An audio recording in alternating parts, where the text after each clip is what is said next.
தோழர்களே, தமிழ்நாடு கலை இலக்கிய பெருமன்றம் முன்னெடுத்திருக்கிற நாளும் ஒரு கதை சொல்லல் என்கிற இலக்கிய நிகழ்வில் நாம் ஒரு தொடர் பயணம் போல பயணித்தாலும், இலக்கியம் என்பது நம்மை நாமே நம்மை நாமே செதுக்கிக் கொள்ளும் மிகப்பெரிய ஒரு ஆயுதமாகவே நாம் பார்க்கிறோம்.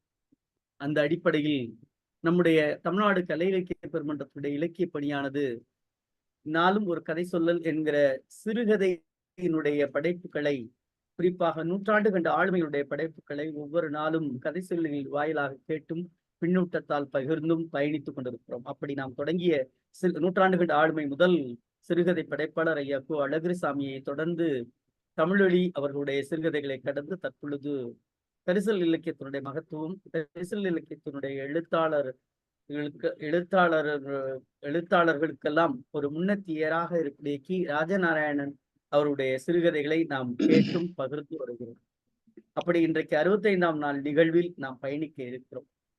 65ஆம் நாள் நிகழ்வில் இன்றைக்கு கீரா ஐயா அவர்களோடு நினைவுகளை பகிர்ந்து கொள்வதற்காக போற்றுதலுக்குரிய ஐயா எழுத்தாளர் லட்சுமி பெருமாள் ஐயா இணைந்திருக்கிறார்கள். இன்றைக்கு கீரியும் பாம்பும் என்கிற கதையை சொல்வதற்காக தோழமை மிக்க அறச்செல்வி அம்மா இணைய இருக்கிறார்கள். அவர்கள் இருவரையும் மரபு கருதி வரவேற்குமாறு நம்முடைய தமிழ்நாடு கலை இலக்கிய பெருமன்ற பொதுச் செயலாளர் அறம் ஐயா அவர்களை அன்போடு அழைக்கின்றோம்.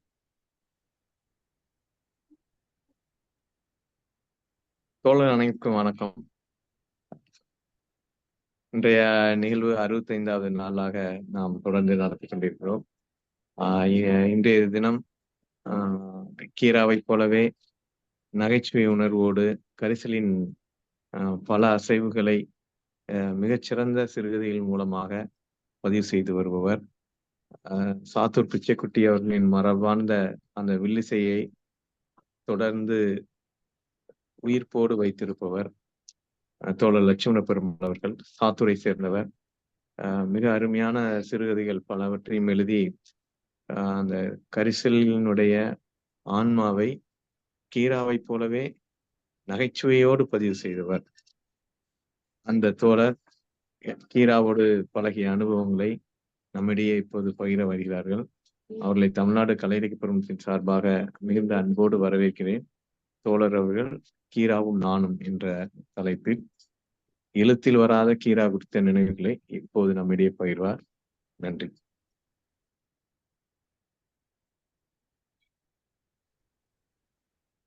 தொடரே பேசலாமா? ஐயா ஆரம்பிக்கலாம். தமிழ்நாடு கலை இலக்கிய பெருமன்றத்தினுடைய பொதுச் செயலாளர் மக்கள் மருத்துவர் தம்பி அறம் ஐயா அவர்களே, மற்றும் உள்ள நெறியாளுநர் என்ற தோழர்களே, கதை சொல்லியாக வந்திருக்கக்கூடிய தோழர்கள் அத்தனை பேருக்கும் என்னுடைய நன்றியை சொல்லி, 2001ஆம் ஆண்டு கோவில்பட்டியில் இருக்கக்கூடிய புத்தக வடிவமைப்பாளரும் ஓவிய கலைஞருமாகிய மாரிஸ் என்னை கூட்டிக்கிட்டு போய் புதுவையில் கீரா ஐயாவை அறிமுகப்படுத்துகிறார். அதுக்கு முன்னாடி நான் கீரா அவர்களை பார்த்ததில்லை. கீரான்னு கேள்விப்பட்டிருக்கேன் ஒழிய அவர் கதையை நான் படித்ததில்லை. இன்னும் சொல்ல போனால் அந்த முற்போக்கான கதைகள் எதையுமே நான் படித்ததில்லை அந்த காலகட்டத்தில். அப்போ நாங்கள் உள்ளே போன உடனே எங்களை வரவேற்று உட்கார வச்சார். உட்காந்த உடனே எடுத்த கேள்வியை என்ன கேட்டார் அப்படின்னா, என்ன நம்ம ஊர் பக்கமெல்லாம் அதாவது புதுசாக யாராவது கதை எழுதுறாங்களா இல்லையா அப்படின்னு கேட்டார். ஏன் இந்த இவர் கூட கதை எழுதுறவர் தான் அந்த வந்திருக்காரு அப்படின்னு சொல்லி சொன்னார். அவர் என்னை ஏற இறங்க பார்த்து என்னென்ன எழுத்தருடைய கதையெல்லாம் படிச்சிருக்கீங்க அப்படின்னார். நான் வெள்ளந்தியா, குறும்பூர் குப்புசாமி, நாஞ்சில் பிடி சாமி, திருத்தங்கள் தாயப்பேன் அப்படின்னா அன்றைக்கு இந்த தென்னத்தந்தியில் அங்கே ராணியில் எல்லாம் எழுதுவாங்கள்ல, அவங்க பேரை சொன்னேன். உண்மையாக தான். அப்படி சொன்னோன்னே அவர் மாரிச மேலைங்களையும் பார்த்தார். ஏன்னா மாரிசு பெரிய பெரிய ஆளுமைகளை கொண்டு அங்கே போய் அவருக்கு அறிமுகப்படுத்தினவர். நான் இப்படி சொன்ன உடனே அவர் ஒரு மாதிரியா பார்த்தார். பார்த்துட்டு சரி இப்போ என்ன வேலையாக வந்தீங்க என்ன அப்படின்னு கேட்டார். என்ன இந்த ஒரு 300 வேணும் அப்படின்னு சொல்லி நான் எழுதின ஒரு 18 கதைகள் கைப்பிரதி தூக்கி அவர் டேபிளில் போட்டார். அது போட்டவொன்னு அவர் பார்த்து பதறி போனார். இவ்வளோ பதவியில் நான் படிக்கணுமா? இப்போ நான் வாசிக்கிறதை விட்டுட்டேனே, அப்படியெல்லாம் நான் படிக்க முடியாது. இவ்வளோ நான் படிக்கலாம், வாசிக்கிறதை விட்டுட்டு ரொம்ப நாள் ஆச்சு அவன்னா வாசிக்காமையே முன்னுரை எழுதி கொடுத்துட்றேனே அப்படின்னாரு. அப்படி சொல்ற உடனே மாரிஸுக்கு ஒரு மாதிரியா போச்சு. ஏன்னா இங்கிருந்து அவர் கூட்டு வந்து வாசிக்காமையே முன்னுரை எழுதி கொடுத்தாங்கிறது பெரிய அவமானம் இல்லையா? ஆனா அண்ணன் எனக்கு ஒன்றும் தெரியல.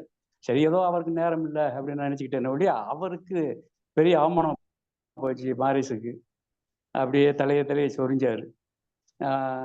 அதுக்குள்ள அந்த அம்மா வாங்க வாங்க முதல்ல சாப்பிட்டு பிறகு பேசுங்க அப்படின்னு சொல்லி அந்த அம்மா சாப்பிட சொல்லிச்சு. நம்ம ஓமானமா சொல்லுவோம் இட்லி பஞ்சு போல இருந்துச்சுன்னு. உண்மையிலேயே பஞ்சு போல இருந்துச்சு இட்லி. இட்லி, தேங்காய் சட்னி, தயிர் சட்னி, அப்புறம் உளுந்தம்பொடி, எண்ணெய் எல்லாம் கொண்டு வந்துச்சு. ஒரு பெரிய ஒரு இட்லியிலேயே பெரிய விருந்து வச்சிருச்சு அந்த அம்மா. அப்புறம் சாப்பிட்டு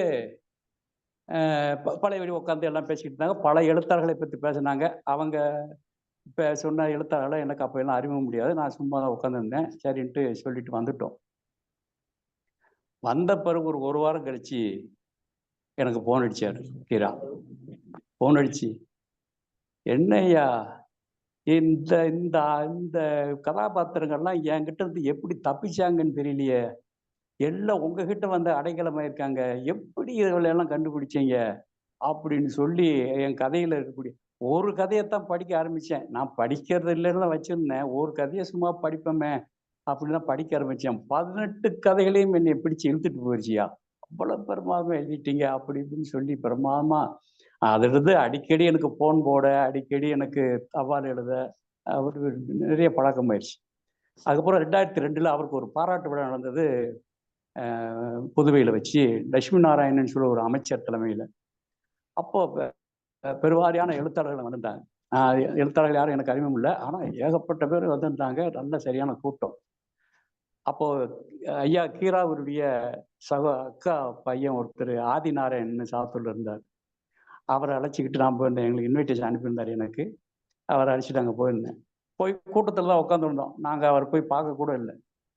அவர் எழுத்தாளர் பஞ்சாங்கத்தை கூப்பிட்டு, அந்த லட்சுமண பெருமாள் தான் உட்காந்துருக்காரு, அவரை கூப்பிட்டு அவரை பேச சொல்லுங்க, நிகழ்ச்சியில் அவரையும் பேச சொல்லுங்கன்னு சொல்லி சொன்னார். அப்புறம் ஒரு அந்த வாய்ப்பு கொடுத்தோன்னே நான் பேசினேன். அந்த பேச்சுக்கு இடையில நான் ஒரு சம்பவத்தை சொன்னேன். அதாவது அந்த திருமூர்த்தி அவருடைய பாட்டு இருக்கா இல்லையா, வெண்ணுக்காய் அசுரர்கள் சண்டை என்றும், மண்ணுக்காய் மகாபாரத சண்டை என்றும், பெண்ணுக்காய் ராமாயண சண்டை என்றும் பேர் போன பழங்கதையில் கேட்டிருப்பீர். கண்ணுக்கு முன்னாலே எங்கள் வீட்டில் கஞ்சிக்கும் கந்தைக்கும் பெரிய சண்டை அப்படின்னு சொல்லி பாட்டு இருக்கு. அந்த பாட்டை சொல்லிட்டு, மகாபாரத யுத்தத்தை விட ராமாயண யுத்தத்தை விட இங்கே எப்படி டெய்லி மிகப்பெரிய சண்டை நடக்கு அப்படிங்கிறத விளக்குறதுக்காக ஒரு விவரம் சொன்னேன். கிராமங்கள்ல இந்த துவையில அரைப்பாங்கல்ல, அது பெண்கள் மட்டும் அரைக்க மாட்டாங்க, ஆண்களும் அரைப்பாங்க. வரிச்சு கட்டிக்கிட்டு காலையில வேலைக்கு போக முன்னாடி அந்த கஞ்சிக்கு துவையிலன்னு சொல்லி துவையில அரைப்பாங்க. அப்படி துவையில அரைக்கும் போது அந்த துவையில அம்மியிலே வச்சு நல்லா அதை அம்மிக்க வச்சு ஒரு ஈக்கி எடுத்து ஈர்க்குச்சியை வச்சு அதுலேயே அளவு போடுவாங்க. இது ஐயாவுக்கு, இது அம்மாவுக்கு, இது அண்ணனுக்கு, இது தம்பிக்கு அப்படின்னு அளவு போட்டு அவங்கவுங்க அதை வலிச்சு எடுத்துக்கணும். அப்படி எடுக்கும்போது திடீர்னு சண்டை வந்துடும். ஏன் வரப்பை தாண்டிட்டான், ஓ வரப்பு அங்க இருக்கு, என் வரப்புக்கு வந்துட்ட அப்படின்னு சொல்லி ஒன்னோட ஒன்று மல்லு கட்டி அடிச்சு உருண்டு பெருவாரி அந்த அந்த சண்டையை சொன்ன உடனே அந்த சண்டையை சொல்லி அந்த வித்த என்ன எப்படி சண்டை நடக்குதுங்கிறத இது மாதிரி பல உதாரணங்களை சொல்லிட்டே வந்தேன். நிகழ்ச்சி முடிஞ்ச உடனே விருந்து நடந்துச்சு, சாப்பிட்டுக்கிட்டு நேரம் என்கிட்ட வந்தார். அந்த எல்லை தாண்டிய பயங்கரவாதம்னு எல்லாம் கேள்விப்பட்டிருக்கேன். அந்த துவையல்ல வரப்பு போட்டு அந்த துவையல்ல அந்த வரப்பை தாண்டி நடக்கக்கூடிய அந்த வன்முறை இருக்கு, அந்த காட்சியை நான் இன்னைக்கு தையா உங்க சொல்லி கேட்டிருக்கேன். என்ன அற்புதமான ஒரு காட்சி. எவ்வளவு விஷயங்கள் வச்சிருக்கீங்க, இந்த மாதிரி கதைகள்லையும் நிறைய சொல்லியிருக்கீங்க. நீங்க எழுதுங்க, தொடர்ந்து எழுதுங்க, நிறுத்தாதீங்க, நாவல் எழுதுங்க அப்படின்னு சொல்லி அவ்வளவு சிலாகிச்சு பேசினாரு. அவ்வளவு ஒரு மகிழ்ச்சியா இருந்துச்சு எனக்கு.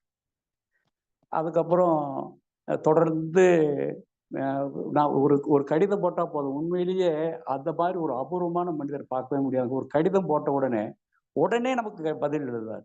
இப்போ போன் போட்டா கூட எடுக்க மாட்டேங்கிறாங்கல்ல, கடிதம் போட்ட உடனே கார்டு தான், கார்டில் ஒரு தாயும் குழந்தையும் இருக்கிற மாதிரி ஒரு சித்திரம் இருக்கும். அவர் கார்டில் யாருக்கு கடிதம் போட்டாலும் அந்த சித்திரத்தில் தான் அவர் கடிதம் எழுதுவார். அது நான் ஒரு அடுக்கு வச்சிருந்தேன். அவ்வளவு எழுதியிருக்காரு எனக்கு. நான் போட பதிலுக்கு உடனே போட்டுவார். அப்போ டெலிஃபோன் தான், டெலிஃபோன்லேயும் நிறைய பேசுவார். அவ்வளவு பழக்கம் எங்களுக்கு இருந்தது. அதுக்கப்புறம் சென்னையில் ஒரு கருத்தரங்கம் நடந்தது. நம்ம அன்னைக்கு கவிஞர் கனிமொழி, இன்னைக்கு எம்பியா இருக்காங்க தூத்துக்குடி, அவங்க ஒரு அமைப்பு வச்சுருந்தாங்க. அதுவும் அவங்களுடைய அமைப்பும் புத்தகத்துறையும் சேர்ந்து ஒரு 2 நாள் இலக்கிய நிகழ்ச்சி வச்சுருந்தாங்க. அந்த இலக்கிய நிகழ்ச்சியில் 2ஆம் நாள் நிகழ்ச்சியில் கதை சொல்றது அப்படின்னு சொல்லி ஐயா கீரா, பவாச்சலத்துறை, நான் 3 பேரும் கதை சொல்றது அப்படின்னு ஏற்பாடாயிருந்தது. அப்போது முதல்ல ஐயா கீரா பேசினார். அவர் பல கதைகளை சொன்னார். பவா ஒரு கதையை சொன்னார். அப்போ நான் தான் கடைசியில் பேசினேன். நான் பேசும்போது இந்த கதையை சொன்னேன். யானத்தடத்தண்டி பெருங்காயம் போட்டு கீரை கடிகிற ராசா மகனுக்கும், அரிசி களைஞ்சி தண்ணியிலேயே 1000 கோட்டு நெல் விதப்பாடுகிற ராசா மகளுக்கும் கல்யாணம் நிச்சயமாச்சான் அப்படின்னு சொன்ன உடனே கீரா அப்படி திரும்பி என்னை பார்த்தவரை அந்த கதையை சொல்லி முடிக்கிற வரைக்கும் அவர் எனக்கு திரும்பலை. ஏன்னு சொன்னால் அந்த கதையை அவர் ஏற்கனவே எழுதியிருக்காரு. அவர் அந்த கதையை எழுதியிருக்காரு. ஆனால் நான் சொன்ன அந்த கதையில் 2 பேரும் அந்த கதையில் துவக்கம்தான் அப்படி இருக்குமே ஒழிய உள்ள விவரணைகள் இருக்கு பாருங்க. அவர் சொன்ன விவரணைகள் வேற, நான் சொன்ன விவரணைகள் வேற. நான் சொல்ற ஒவ்வொரு விவரணைகள் அப்படியே கேட்டுக்கிட்டே வந்து என்கிட்ட அதுக்கப்புறம் இந்த நிகழ்ச்சி முடிஞ்ச பிறகு அவர் என்னை பார்க்கணும்னு நினைச்சாரு. பார்க்க முடியல, கூட்டம் ஜாஸ்தி. அவர் அங்கிட்டு கூப்பிட்டு போயிட்டாங்க. பிறகு பவா ஒரு காரில் போயிட்டாரு, நான் ஒரு காரில் வந்துட்டேன். தனித்தனியாக பிரிஞ்சுட்டோம். அவர் என்னை பார்க்க முடியல. அப்போ செல்ஃபோன்ல இல்லை, செல்ஃபோன் இருந்தால் அதுக்கு வாங்க பேசணும்னு சொல்லியிருப்பார். அப்போ அதுக்கப்புறம் நான் வீட்டுக்கு வந்த பிறகு எனக்கு ஃபோன் போட்டு அந்த கதையில் ஒரு ஒரு ஒரு சீன் வரும்.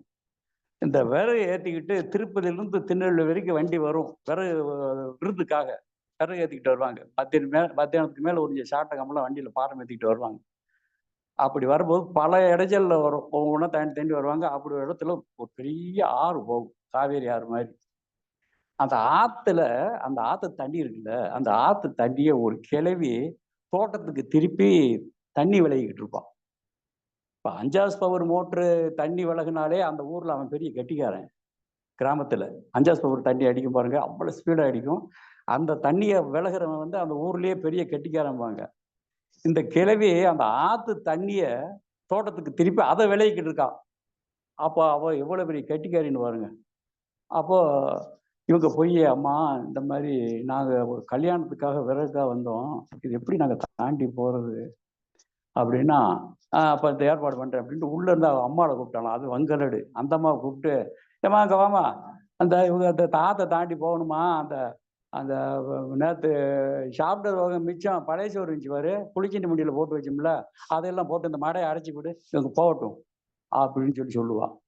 இதை கீரா என்கிட்ட வந்து, என்ன பிரமாதமான ஒரு கதை, இதெல்லாம் எங்கே தேடி பிடிக்கிறீங்க நீங்கள், எவ்வளோ அற்புதமான கற்பனை அப்படின்னு சொல்லி வியந்து பாராட்டுவார். இப்படி எங்களுடைய பழக்கங்கள் நிறைய வந்துக்கிட்டே இருந்தது. டெலிஃபோன் இருக்கிற வரைக்கும் நாங்கள் அவ்வளோ நட்பு இருந்தோம். கார்டு இருக்கிற வரைக்கும் பேசிக்கிட்டு தான் இருந்தோம். அதுக்கப்புறம் கொஞ்ச நாளில் நான் இடையில எழுதுறதை விட்டுட்டேன். அப்போ வர்ற ஆள்கிட்டலாம் அவர், லட்சுமண பெருமாளை உங்களுக்கு தெரியுமா, அவரை பார்த்தா அந்த கதை எழுதி சொல்லுங்க, அவர் இந்த பட்டிமன்றம் அவருக்கு எடுத்துருச்சு, பட்டிமன்றம்னு போய் அதில் அவர் காசு பார்த்து அதில் ஆசை வச்சு அதுக்கு எழுத விட்டுட்டாரு. எழுத்து மாதிரி வரும் ஐயா, அவரை பார்த்தா சொல்லுங்க அப்படின்னு சொல்லி யாரை பார்த்தாலும் அவர் சொல்லுவார். அவங்கள என்கிட்ட வந்து சொல்லுவாங்க, ஐயா அந்த மாதிரி சொன்னார் சொல்லி. அப்படி எங்களுடைய நட்பு. அதுக்கப்புறம் செல்போன் வந்த பிறகு எங்கள் நட்பு இல்லை. செல்ஃபோனில் நாங்கள் ஒரு நாளும் பேசிக்கொள்ளலை. டெலிஃபோனோட சரி முடிஞ்சு போச்சு. அதுக்கப்புறம் ஒரு நாள் அவருடைய புதுவையிலிருந்து அவருடைய சொந்த ஊரான அவருடைய கிராமத்திற்கு அவருடைய சடலம் வந்து கொண்டு இருக்கிறது. அப்போதான் எனக்கு தகவல் சொல்கிறாங்க, சாத்தூருக்கு வரும்போது எல்லா எழுத்தாளர்களும் அங்கே இருக்கு, நம்ம எழுத்தாளர்கள்லாம் கூடி அவரை அங்கே வச்சு மரியாதை செய்யணும், நீங்கள் தான் மலர் வளையம் வைக்கணும் அப்படின்னு சொல்லி என்கிட்ட சொன்னாங்க. அந்த ஒரு புண்ணியம் எனக்கு கிடைச்சது. நான் போய் அந்த வண்டியை நிறுத்தி அந்த மலர் வளையத்தை அவர் பாதத்தில் வச்சு அவர் பாதத்தை வருடி நான் வணங்கினேன். அதுதான் அவரை பார்த்த கடைசி. அந்த அந்த நிகழ்ச்சியோடு அவருக்கும் எனக்குமான அந்த உறவு முடிந்துவிட்டது. அதுதான் அவருக்கும் எனக்கும் உள்ள ஒரு பழக்கம். அதற்கு மேல் நாங்கள் அதிகமாக பேசிக்கொண்டோம், பழகிக்கொண்டோம் என்கிறதெல்லாம் இல்லை. இந்த சில சம்பவங்கள், கடிதங்களோடு பேச்சு, அதில் அவர் என் கதை சம்பந்தமாக அவர் கேட்குற அந்த விவரம், அதையெல்லாம் மறக்க முடியாத சம்பவங்கள்.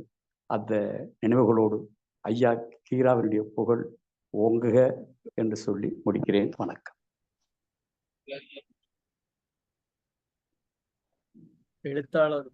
எழுத்தாளர் மிக்க ஆளுமை அவர்களுக்கு நெஞ்சம் நிறைந்த வாழ்த்துக்கள். கொஞ்சம் மனசு ஒரு நெகிழ்வா ஒரு மாதிரியா கடைசியா நீங்க சொன்ன ஒரு பதிவு மனதிற்கு எப்படி சொல்றதுன்னு தெரியல. ஒரு ஒரு ஒரு இலக்கிய ஆளுமைகளுக்கு இருக்கக்கூடிய அந்த ஒரு படைப்பாளன் தான் படைக்கின்ற பொழுது அந்த படைப்போடு தொகுந்து அதோடு இரண்டரை கலப்பது என்பது இயற்கை. கடப்பதாகத்தான் அவர் சிறந்த படைப்பாளியாக இருப்பார். நீங்கள் மிக சிறந்த படைப்பாளி. இந்த ஒவ்வொரு வார்த்தைகளையும் எங்களை இழுத்துக்கொண்டு கீரா ஐயாவோடு பயணித்த அந்த சொல்லாடல் மிகவும் அருமைன்னு சொல்றதை காட்டிலும் நீங்கள் சொல்லியதை நாங்கள் தமிழ்நாடு கலை இலக்கிய பெருமன்றம் பெருமையாகவே மகிழ்வு அடைகிறது. அதற்காக நெஞ்சம் நிறைந்த வாழ்த்துக்களை இந்த சபையின் சார்பாக ஐயா அவர்களுக்கு தெரிவித்துக் கொள்கிறோம். இன்றைக்கு அடுத்ததாக கதை சொல்லி இன்றைய கதை சொல்லி உண்மையில யாராவது வீட்டுக்கு திடீர்னு விருந்தாடி வந்துட்டா ஒண்ணுமே சமைச்சிருக்க மாட்டோம், ஒண்ணும் பண்ணிருக்க மாட்டோம். திடீர்னு எல்லாம் பாத்திரம்லாம் கழுவி போட்டு முடிச்ச பிறகு திடீர்னு அக்கா நல்லா இருக்கீங்களான்னு உள்ளுக்கு யாராவது வந்த பிறகு ஐயோ ஒண்ணுமே இல்லைன்னு இருக்கப்பெல்லாம் அறக்க பறக்க அள்ளி போட்டு சீரம் போடுற இடத்துல வெந்தயம் போட்டு, வெந்தயம் போடுற இடத்துல கடுகு போட்டு எல்லாம் குழப்புறது மாதிரியான ஒரு சமையல் சமைச்சா ஒரு எப்படி இருக்குமோ அது மாதிரிதான் இன்னைக்கு என்னுடைய பக்கம். இன்றைய கதை சொல்லி அந்த த்ரோட் இன்ஃபெக்ஷன் இப்போ எல்லாரும் கவனிக்கிறதுக்காடியே சொல்றேன். இப்போ ஒரு விதமான ஒரு காய்ச்சல் பரவி வருகிறது. தொண்டையில ஒரு வலி ஏற்படுகிறது. அடுத்தடுத்து ஒரு காய்ச்சல்கள் வர ஆரம்பிச்சிருது. அப்படிதான் இன்றைக்கு கதை சொல்லியும் பாதிக்கப்பட்டு விட்டார். அவர் மருத்துவமனையில இருந்து வந்து நான் சரியாயிடுச்சுன்னா பேசுறேன் அப்படின்னு சொல்லியிருந்தாங்க. இப்போ முடியல அப்படின்னு சொல்லிட்டாங்க. அப்பைக்கு எங்களுக்கு ஆபத் பாண்டவனா தெரிஞ்சது கிருஷ்ண பரமாத்மார் தான் எங்க கண்ணுக்கு தெரிஞ்சாரு, நவநீதமா தெரிஞ்சாரு.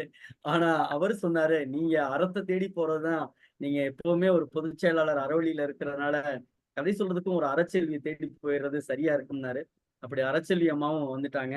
அவங்களும் ஒரு 1990 ஒரு இடைநிலை ஆசிரியராக பணியில இணைந்தாலும் 2003 தொடக்க கல்வியில தலைமை ஆசிரியராக பணி செய்து அடுத்ததாக 2013 நடுநிலை பள்ளியினுடைய தலைமை ஆசிரியராக தன்னுடைய மாணவர்களாக பயணித்த ஒரு நல்ல ஆசிரியர் 2024 பணி நிறைவு செய்திருந்தாலும் இப்பொழுதும் நம்முடைய களத்திலே ஒரு ஆசிரியர் போலதான் அறக்கருத்துகளோடு எங்களோடு பயணிக்கிறீர்கள். நேற்று கூட நான் முந்தா நாளான்னு நினைக்கிறேன், முந்தைய தினமும் நினைக்கிறேன், அரசியலியமான என்னை அறியாம நான் சொல்லிட்டேன். உடனே உங்களுடைய தோழி சொன்னாங்க, பார்த்தீங்களா என்னுடைய தோழி என் மூலமா தான் வந்தாங்க, ரேவதி அம்மா சொன்னாங்க வந்தாங்க, இப்ப பாருங்க அவர்கள் சொல்லுகிற கருத்துக்கள் வாயிலாக எல்லார் மனத்திலும் நிறைந்திருக்கிறார் என்று சொன்னார். உண்மையும் அதுதான், எல்லார் மனத்திலும் நிறைந்திருக்கிற அரசியல்வி அம்மா தன்னுடைய 98 பொதிகை தொலைக்காட்சியில மாணவர்களுக்காக பாடம் நடத்திய ஒரு நல்ல தொலைநோக்கு மிக்க ஒரு ஆசிரியர். அவை மட்டும் இல்லாம ஒரு நல்ல பேச்சாளர். விசுவனுடைய அரட்டை அரங்கத்துல 3 முறை, ஒரு முறை அவர் அரட்டை அரங்கத்துல பேசுறதே பெருசு. நான்லாம் படிக்கிற காலத்துல ஆசிரியரா சேர்ந்த பிறகு முயற்சி பண்ணேன், வாய்ப்பு கிடைக்கல. உண்மையை நான் எல்லாம் போய் அப்படிலாம் கிடையாது, தோத்து போயிட்டேன், வேற ஒண்ணும் இல்லை. இதுல என்ன வேண்டி கிடக்கு, சொன்னதுல இல்லையா, நீங்க அடுத்த முறை வாங்கன்னு சொன்னா அர்த்தம் அதானே. ஆனால் 3 முறை அவருடைய, ஏன்னா அப்பொழுது விசுவனுடைய அரட்டை அரங்கம் என்பது ரொம்ப பிரபலம். இப்பொழுதுதான் யார் வேணாலும் தொலைக்காட்சியில ஈஸியா பேசிடலாம். 2 தெரிஞ்ச அப்பைக்கு அப்படிலாம் கிடையாது, தகுதி இருந்தால் மட்டும்தான் அப்பொழுது பயணிக்க முடியும். அப்படி 3 முறை பயணித்த ஆளுமை அவங்க. அது மாதிரி நல்ல மக்கள் தொண்டு மிக்கவர். எனக்கு ரொம்ப பிடிச்ச விஷயம் 2003 இப்பொழுது வரையும் தீபாவளி பொங்கலுக்கெல்லாம் அதாவது என்ன சொல்றது, பெற்றோர்களை இழந்த அந்த பிள்ளைகளை தேடி அவர்களுக்காக ஆடை எடுத்து கொடுக்கக்கூடிய ஒரு சமூக நோக்கோடு இருக்கக்கூடிய நல்ல அன்புமிக்க ஒரு பற்றாளர். அவ மட்டும் கிடையாது, கொரோனா காலத்துல அந்த அம்மா செஞ்ச கேள்விப்பட்டீங்கன்னா ஆச்சரியப்படுவீங்க. 25 கிலோ அரிசி யாராருக்கு கணவனை இழந்த, தாய் தந்தை இழந்த அவங்க எல்லாம் தேடி தேடி தேடி கொடுத்த அன்னலட்சுமி அம்மா, அரலட்சுமி அம்மா. அப்படி நல்ல எனக்கு ரொம்ப பிடிச்ச விஷயம் அந்த குரல் கண்ணீர்னு இருக்கும். சொல்லுகிற வரி கருத்துக்கள் நம்ம எப்பவுமே சிவசுப்பிரமணியாவும் நம்முடைய கவிஞர் ரவீந்திர பாரதியாவும் கூப்பிடுவோம். அந்த மாதிரி இப்போ அம்மாவையும் கூப்பிடுற அளவிற்கு அவர்கள் வளர்ந்திருக்கிறார்கள்.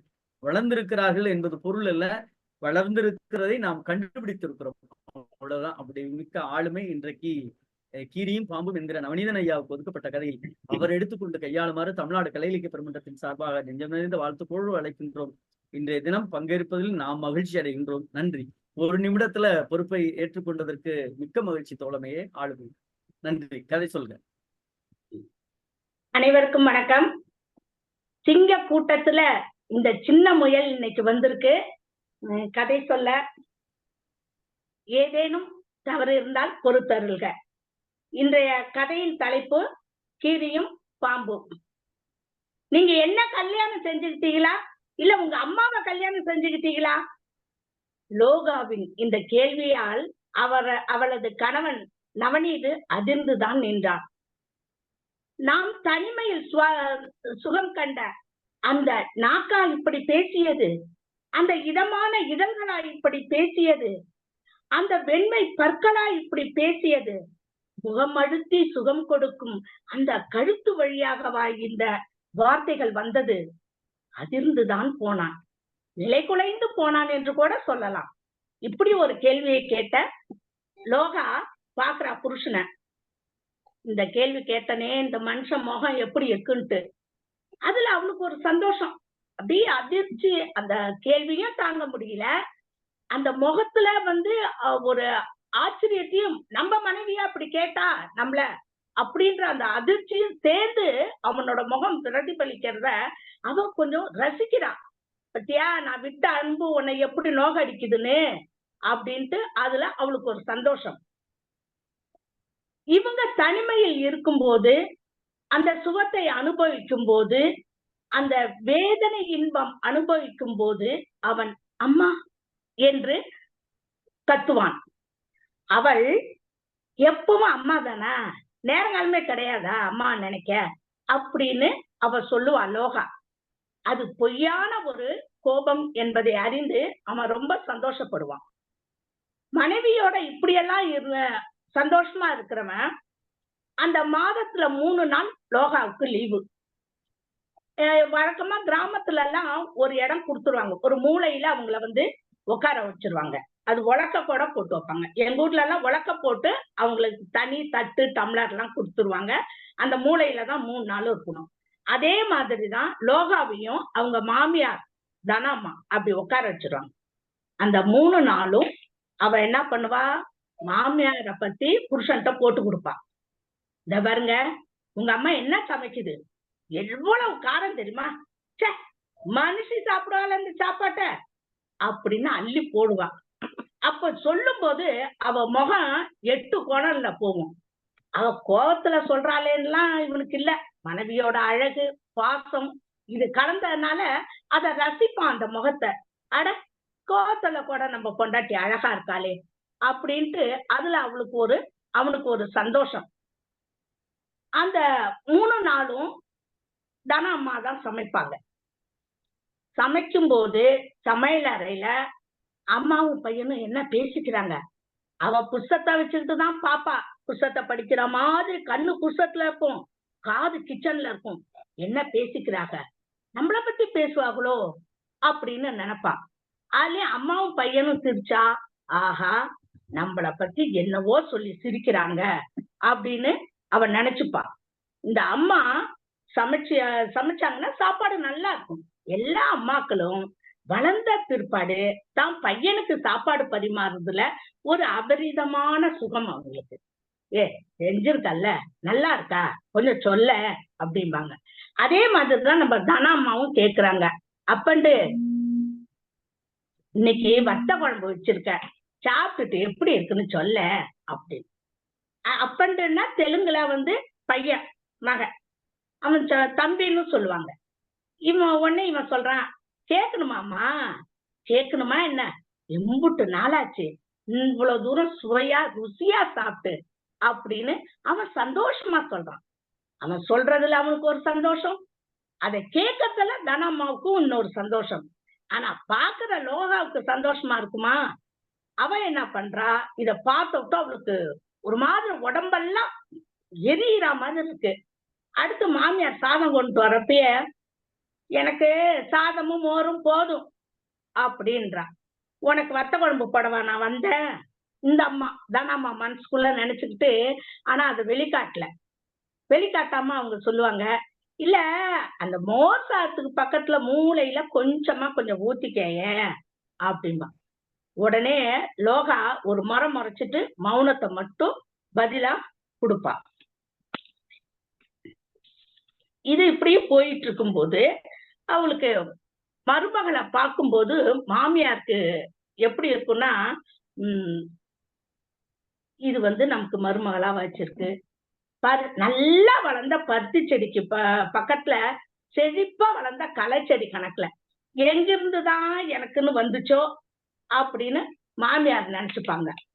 இந்த மருமக என்ன பண்ணுவா, இது இது இருந்துகிட்டு நமக்கு பெரிய தலைவலியா இருக்கே அப்படின்னு அவளும் என்ன பண்ணுவா, மனசுக்குள்ள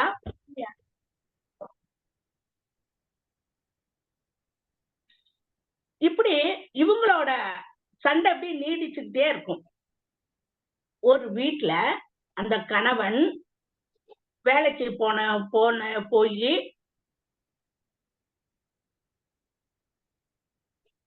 சம்பாதிக்கிறது ஒரு வகை, அந்த கணவனும் மனைவியும் சம்பாதிக்கிறது ரெண்டாவது வகை. இது இவங்க இந்த மனைவி இல்ல செல்வத்தோட வந்திருந்தானா அதுவும் இதுல சேரும். இப்படிப்பட்ட குடும்பம் தான் நம்ம நவநீத குடும்பம். அந்த காலத்துல அந்த ஊர்ல நம்ம தனமம்மா மாதிரி பணக்காரவங்க யாரும் இல்ல. அவ்வளோ நகை போட்டுக்கிட்டு அந்த அம்மா கல்யாணம் ஆகி வந்தது. என்னென்ன நகைன்றீங்க, அதுக்கெல்லாம் எனக்கு அர்த்தம் தெரியல. அதான் அந்த நகைகளை எந்தெந்த காதுலியா மூக்குலியா கையில போடுறதா விரல்ல போடுறதா நானும் கொஞ்சம் தேடி பார்த்தேன். சிலதுக்கு மட்டும்தான் எனக்கு தெரிஞ்சுது. பின்னூட்டம் சொல்றவங்க தெரிஞ்சா சொன்னீங்கன்னா நானும் தெரிஞ்சுப்பேன். அந்த அம்மா என்னென்ன நகை போட்டு வந்திருக்குன்னு பாருங்க. அந்த ஊர்ல யாருக்கிட்ட அப்படி ஒரு நகை கிடையாது. அவ்வளோ நகைகள், பூடி, அழுக்கு, தாழம்பூ, ஒன்னப்பூ, முருகு, குறுந்தட்டு, பச்சைக்கல், வெற்றிலை சுருட்டு, மூண்டுக்கு மணி, குவளை, பீக்காந்தட்டு, பவளம், குடைத்தாங்கி, நெத்தி சுட்டி, பெருவிரல் முடிச்சு, பீலி, பில்லனை, இப்படி சொல்லிட்டே போகலாம். நம்ம இந்த பாட்டுல கேட்டிருக்கோம், சூடி ஒன்னாங்க சூடி ரெண்டாங்கன்னு, அது இதுல வர்றது போல இருக்கு. அதே மாதிரி ஒத்த ரூபாய் தாரன் ஒரு உணப்பு தட்டு தரேன். அது என்ன உணப்புன்னு எனக்கு ரொம்ப நாளா அது ஒரு சந்தேகமா இருந்துச்சு. ஆனா அதுவும் ஒரு அணிகலன்கிறது இப்பதான் தெரியுது. இந்த நவநீதன் என்ன பண்ணுவாருன்னா, சாயங்காலம் ஃப்ரெண்ட்ஸோட சேர்ந்து அப்படி வாக்கிங் போயிட்டு அரட்டை அடிச்சுட்டு வீட்டுக்கு வர ரொம்ப லேட் ஆகும். அப்படி வரும்போது வீட்டுல லைட் எல்லாம் போட்டுருவாங்க. ரொம்ப லேட்டா தான் நவநீத உள்ள வருவாரு. வரும்போது அந்த கேட்டை திறந்துட்டு வரப்ப பக்கத்துல ஒரு தொட்டி இருக்கும். அந்த தொட்டியில தண்ணி இருக்கும். தண்ணி எடுத்து கை கால் அலம்பிட்டு வீட்டுக்குள்ள வருவாரு. வந்து மனைவிய பார்த்தா அப்படி அந்த அம்மாவும் யாரு லோகா சிரிச்சுக்கிட்டே புருஷனை வரவேற்கும்.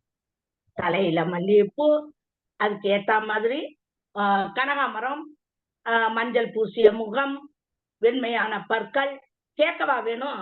ஒரு சிரிப்பு சிரிச்சா உடனே இவனுக்கு ரொம்ப சந்தோஷமா இருக்கும் மனைவியை பார்க்கும்போது. அவன் உள்ள நுழைஞ்ச விட்டு எப்பவுமே அவன் கேட்கிற கேள்வி, அம்மா சாப்பிட்டாங்களா, இதுதான் முதல்ல கேட்பான். கல்யாணம் ஆன புதுசுல அம்மா சாப்பிட்டாங்க அப்படின்னா, அடுத்து கேட்கும்போது அப்படின்றதுதான் பதில். அடுத்தடுத்து நாட்கள்ல அந்த கேள்வி அவளுக்கு எரிச்சல் ஊட்டக்கூடிய கேள்வியா போச்சு. அது என்ன, அம்மா சாப்பிட்டாங்களா, அம்மா நீ சாப்பிட்டியான்னு கேட்க வேண்டியதுதானே, அதை கேட்க மாட்டேன்றாரோ அப்படின்ற ஒரு ஆதங்கமா என்னவோ அந்த அம்மா சாப்பிட்டாங்களான்றது அவளுக்கு அவ்வளவு கோபத்தை ஏற்படுத்தக்கூடிய ஒரு வார்த்தையா போயிடுச்சு. அதே மாதிரி திரும்ப அவன் கேட்கும்போது ஒரு நாள் வல்லுன்னு பதில் சொல்றான். என்ன சொல்றான்? சாப்பிடாம என்ன இங்க என்ன கட்டி போட்டு வைக்கலையா போடுறாங்க அப்படின்னு சொல்றான். இவனுக்கு நம்ம என்ன அம்மா சாப்பிட்டாங்களான்னு தானே கேட்டோம், அதுக்கு இந்த கத்துறா, இப்ப ஒண்ணும் நம்ம ஒண்ணும் தப்பா கேட்கலையே, சாதாரண கேள்விதானே அப்படின்னு. அன்னைக்கு அவனுக்கு அவனோட பசிக்கு சோறு மட்டும்தான் கிடைச்சது, மத்ததெல்லாம் பட்னி ஆயிடுச்சு. இந்த குடும்பத்துல பாத்தீங்கன்னா லோகாவுக்கு ஒரு ஃபீலிங், நவநீத் அம்மாவுக்கு ஒரு ஃபீலிங். லோகாவும் நவநீதும் சேர்ந்து உட்காந்து பேசிட்டு இருந்தாங்கன்னா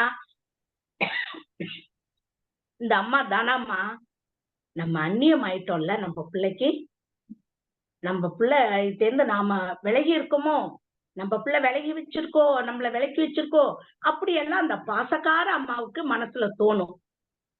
அதே சமயம் லோகாவுக்கு அம்மாவும் பிள்ளையும் பேசிக்கிட்டு இருந்தா என்னோட பாசத்தை பங்கு போட வந்த பங்காளியாட்டம் இருக்காளே சண்டாளி அப்படின்னு நினைக்குமா. அது எல்லா மாமியாருக்கும் மருமகளுக்கும்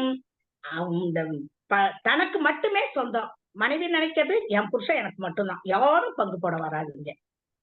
அம்மா நினைக்கிறது நான் தானே பெத்து வளர்த்த, நான் தானே இவ்வளவு தூரம் ஆளாக்குனேன், என் பிள்ளை எனக்கு சொந்தம் இல்லையா. அந்த அம்மா அம்மாக்காரவங்க அப்படின்னு நினைப்பாங்க. ஒரு தடவை லோகா நவநீதுக்கு குளிக்கிறதுக்கு தண்ணி வெந்நீர் எடுத்து வைக்கிறா. அந்த வெந்நீர் எடுத்து வச்ச விட்டு இந்த அம்மா செவனின்னு இருக்கலாம், இது போய் அந்த வெந்நீரை தொட்டு பாக்குது. அது விதவிதன்னு கூட இல்ல போல இருக்கு. தொட்டு பார்த்துட்டு இதுக்கு பச்சை தண்ணியா தேவல, இது பேர் வெந்நீரா அப்படின்னு அந்த அம்மா ஒரு வார்த்தை சொல்ல. லோகா விடுவாளா? அவ ஒன்னே சொன்னான், நகை வெதும்பலா இப்படித்தான் இருக்கணும், சூடான வெண்ணி தண்ணி ஊத்துனா தோல்ல இருக்கிற மினுமினுப்பு போவோம், உனக்கெல்லாம் இதை புரியுமா என்ன அப்படின்னு நினைச்சுக்கிட்டு அவ இப்படியே சொல்லிடா, மினுமினுப்பு போயிடும், அதனால நான் இப்படிதான் தண்ணி வைப்பேன் அப்படின்றான். கேட்கவா வேணும்? 2 பேரும் சண்டை, நீயா நானாதான். வக்கீலோட லா பாயிண்ட் எல்லாம் தோத்து போயிடும். நான் சொல்றதுதான் சரின்னு லோகா சொல்ல, இல்ல நான் சொல்றதுதான் கரெக்ட்னு தனா அம்மா சொல்ல, 2 பேத்துக்கும் ஃபைட்டு. இதுக்கு நடுவுல மாட்டிக்கிட்டது யாரு? நம்ம நவநீத் தான். நேத்து வந்ததுக்கும் இந்த அநாகரிகத்துக்கும் ஏற்பட்ட கோச்சலுக்குள்ள மூச்சு திணறி போயிடுவான். என்ன பண்றது? எப்போ அது தனாம்மா தன்னோட மக வீட்டுக்கு போகும். அப்ப பாத்தீங்கன்னா அப்படியே கோடை காலம் முடிஞ்சு வசந்த காலம் தான் லோகாவுக்கு. அப்படி ஒரு ஆனந்தம், சந்தோஷம், லைஃபை என்ஜாய் பண்ணுவா. அந்த அம்மா திரும்பி வந்துருச்சுன்னு வச்சுங்க, மக வீட்டுல இருந்து அக்னி நட்சத்திரம் ஆரம்பம் ஆயிடுச்சு. ஆஹா, மாமி அதுக்குள்ள வந்துருச்சே, போச்சுடா அப்படின்னு அவ லோகா ஃபீல் பண்ணுவா. இந்த அம்மா இல்லைன்னா தனக்கு சந்தோஷம். இவன் இல்ல, எல்லா மருமகளும் பெரும்பாலும் அப்படித்தான் இருப்பாங்க போல இருக்கு. அடுத்து பாத்தீங்கன்னா இனிமேல் இந்த குடும்பத்தை கூட்டு குடும்பமா நடத்த முடியாது போல ஒரு சண்டை சச்சரவு நடக்குதே, இது முடியுமா முடியாதா, இப்படியேதான் தொடருமா? எவ்வளவு சந்தோஷமா இருந்த ஒரு குடும்பம் மகனும் தானும். ஆனா இப்போ எப்ப பாரு சண்டை சச்சரவு, அழுக, உரலுக்கு ஒரு பக்கம் இடி. ஆனா நம்ம நவநீதத்துக்கு 2 பக்கம், மத்தளத்துக்கு 2 பக்கம் இடின்ற மாதிரி எல்லாத்துக்கும் மௌனம் தான். எல்லா ஆம்பளைங்களும் இன்னைக்கு என்ன பண்றாங்க? மனைவி சொன்னாலும் இந்தாண்டா, அம்மா சொன்னாலும் ஆனா 2 பேத்துக்கு சப்போர்ட் பண்ணாம சமநிலையா அமைதியாயிடுறாங்க. அந்த மௌனம் தான் அவங்க நவநீதத்துக்கு பல தடவை கை கொடுக்கறது. அடுத்து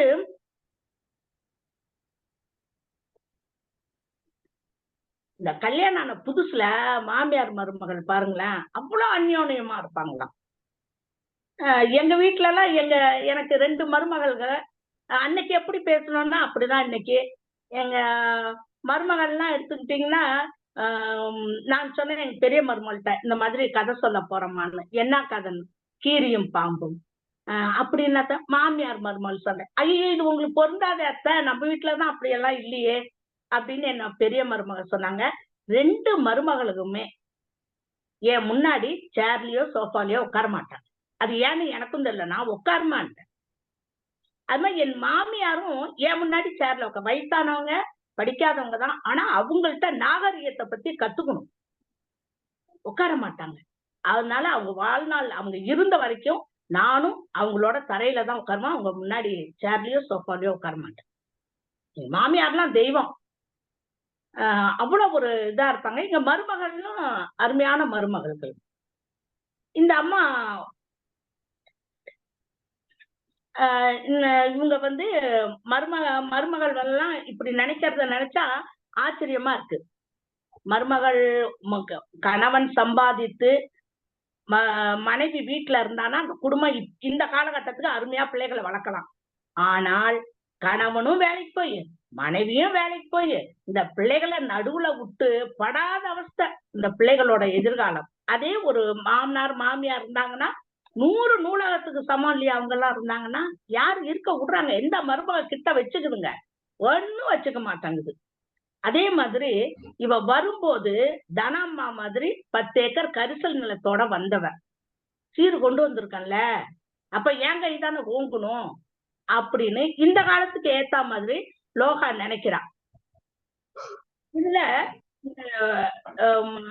நவநீதாவோட குடும்பம் கொஞ்சம் அவ 10 ஏக்கர் நிலம் கொண்டு வர்றப்ப இவன் கொஞ்சம் அடங்கிதானே போய் ஆகணும்.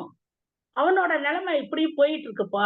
நாள் செல்ல செல்ல என்ன ஆகுதுன்னா, தான் தனி கொடுத்தனம் போகணும், தனக்குன்னு தனி கூடு வேணும், தனியா ஒரு வீடு கட்டணும் இப்படின்னு இவ ஆசைப்படுறா. லோகா ஆசைப்பட்டது முதல்ல கணவன்கிட்ட சொல்றான். சரி சொல்லிட்டு கிடக்கட்டும், கழுத இந்த காலில் வாங்கி இந்த காலில் விட்டுருவோம், பார்த்துப்போமேன்ட்டு அவனும் அப்படி அமைதியா இருந்தான் கொஞ்ச நாள். அதுக்கப்புறம் அவ அதை ஒரு தாரக மந்திரமாவே சொல்லிவிட்டா. நான் சொல்லிட்டே இருக்கேன், நீங்க என்ன காதுலயே வாங்க மாட்டேன்றீங்க, வீடு கட்டணும் தனியா போகணும். ஒரு கட்டத்துக்கு மேல அவனால சமாளிக்க முடியல. அவன் சொன்னான், இல்ல இல்ல அதெல்லாம் என்னால முடியாது அப்படின்ட்டு. அவளுக்கு கோபம், ஏன்னா இப்படி சொல்லிவிட்டான், அப்ப நம்ம சொன்னது என்ன வருது அப்படின்ட்டு இவ முடியாது, எனக்கு தனி வீடு வேணும், தனியா கட்டணும் அப்படிங்கும் போது அடிக்கடி இந்த சண்டை வருது. இதால என்ன பண்றான், மனைவியை அடிச்சு அவங்க அம்மா வீட்டுக்காங்க. இது அடிக்கடி நிகழும் போது அவ போய் தங்கிடுறான். அதுக்கப்புறம் ஊர்க்காரங்க என்ன பண்றாங்க, இப்படியே இருந்தா எப்படி அப்படின்ட்டு சமாதானம் பண்ணி வீட்டுக்கு லோகாவை கொண்டாந்து சேர்த்துடுறாங்க. கொண்டாந்து சேர்த்ததுக்கு அப்புறம் நிக்குமா, திரும்பவும் ஆரம்பிக்குது சண்டை ரெண்டு பேத்துக்கும். முன்ன விட இப்ப ரொம்ப தீவிரம். வெள்ளரி வெடிச்ச வெள்ளரிக்கு போய் பூன் கட்டுனா அது நிக்குமா? அந்த கதை தான் இங்க. ஒன்னும் முடியல. தன்னோட நிலையிலிருந்து நவநீதும் அசையவே இல்லை. அவன் பிடிச்ச முயலுக்கு 3 காலு, இவளும் தான் பிடிச்ச முயலுக்கு 3 காலு. வீடு கட்டுறியா என்ன, தனியா வர்றியா என்ன அப்படின்ட்டு ஒரு நாள் கேக்குறா. நான் வேணுமா, உங்க அம்மா வேணுமா, சொல்லு. நீயும் வேணும், எங்க அம்மாவும் வேணும் அப்படின்ற. அது ஒரு காலம் நடக்காது. நீ ஏதாவது ஒரு பக்கம் சொல்லணும். இல்ல இது நடக்கும், நான் நடத்தி காட்டுவேன் அப்படின்னு. அப்பதான் லோகா முதல்ல சொன்னா, பாத்தீங்களா, நீ என்ன கல்யாணம் செஞ்சிருக்கியா, உங்க அம்மா கல்யாணம் செஞ்சிருக்கியான்னு அந்த வார்த்தையை பிரயோகிக்கிறா. அந்த கட்டத்துல இவனுக்கு என்ன சொல்றதுன்னே தெரியல. அப்போ அவன் சொன்ன வார்த்தையை நில குளிஞ்சு நிக்கும் போதே இன்னொரு பிரம்மாஸ்திரத்தை எடுக்கிறான்.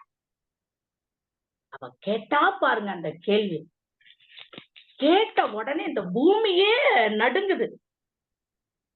பூமி நடுங்குது. அந்த வீட்டுல இருந்த முன்னோர்கள் ஆவியெல்லாம் காத பொத்திட்டு ஓடுது.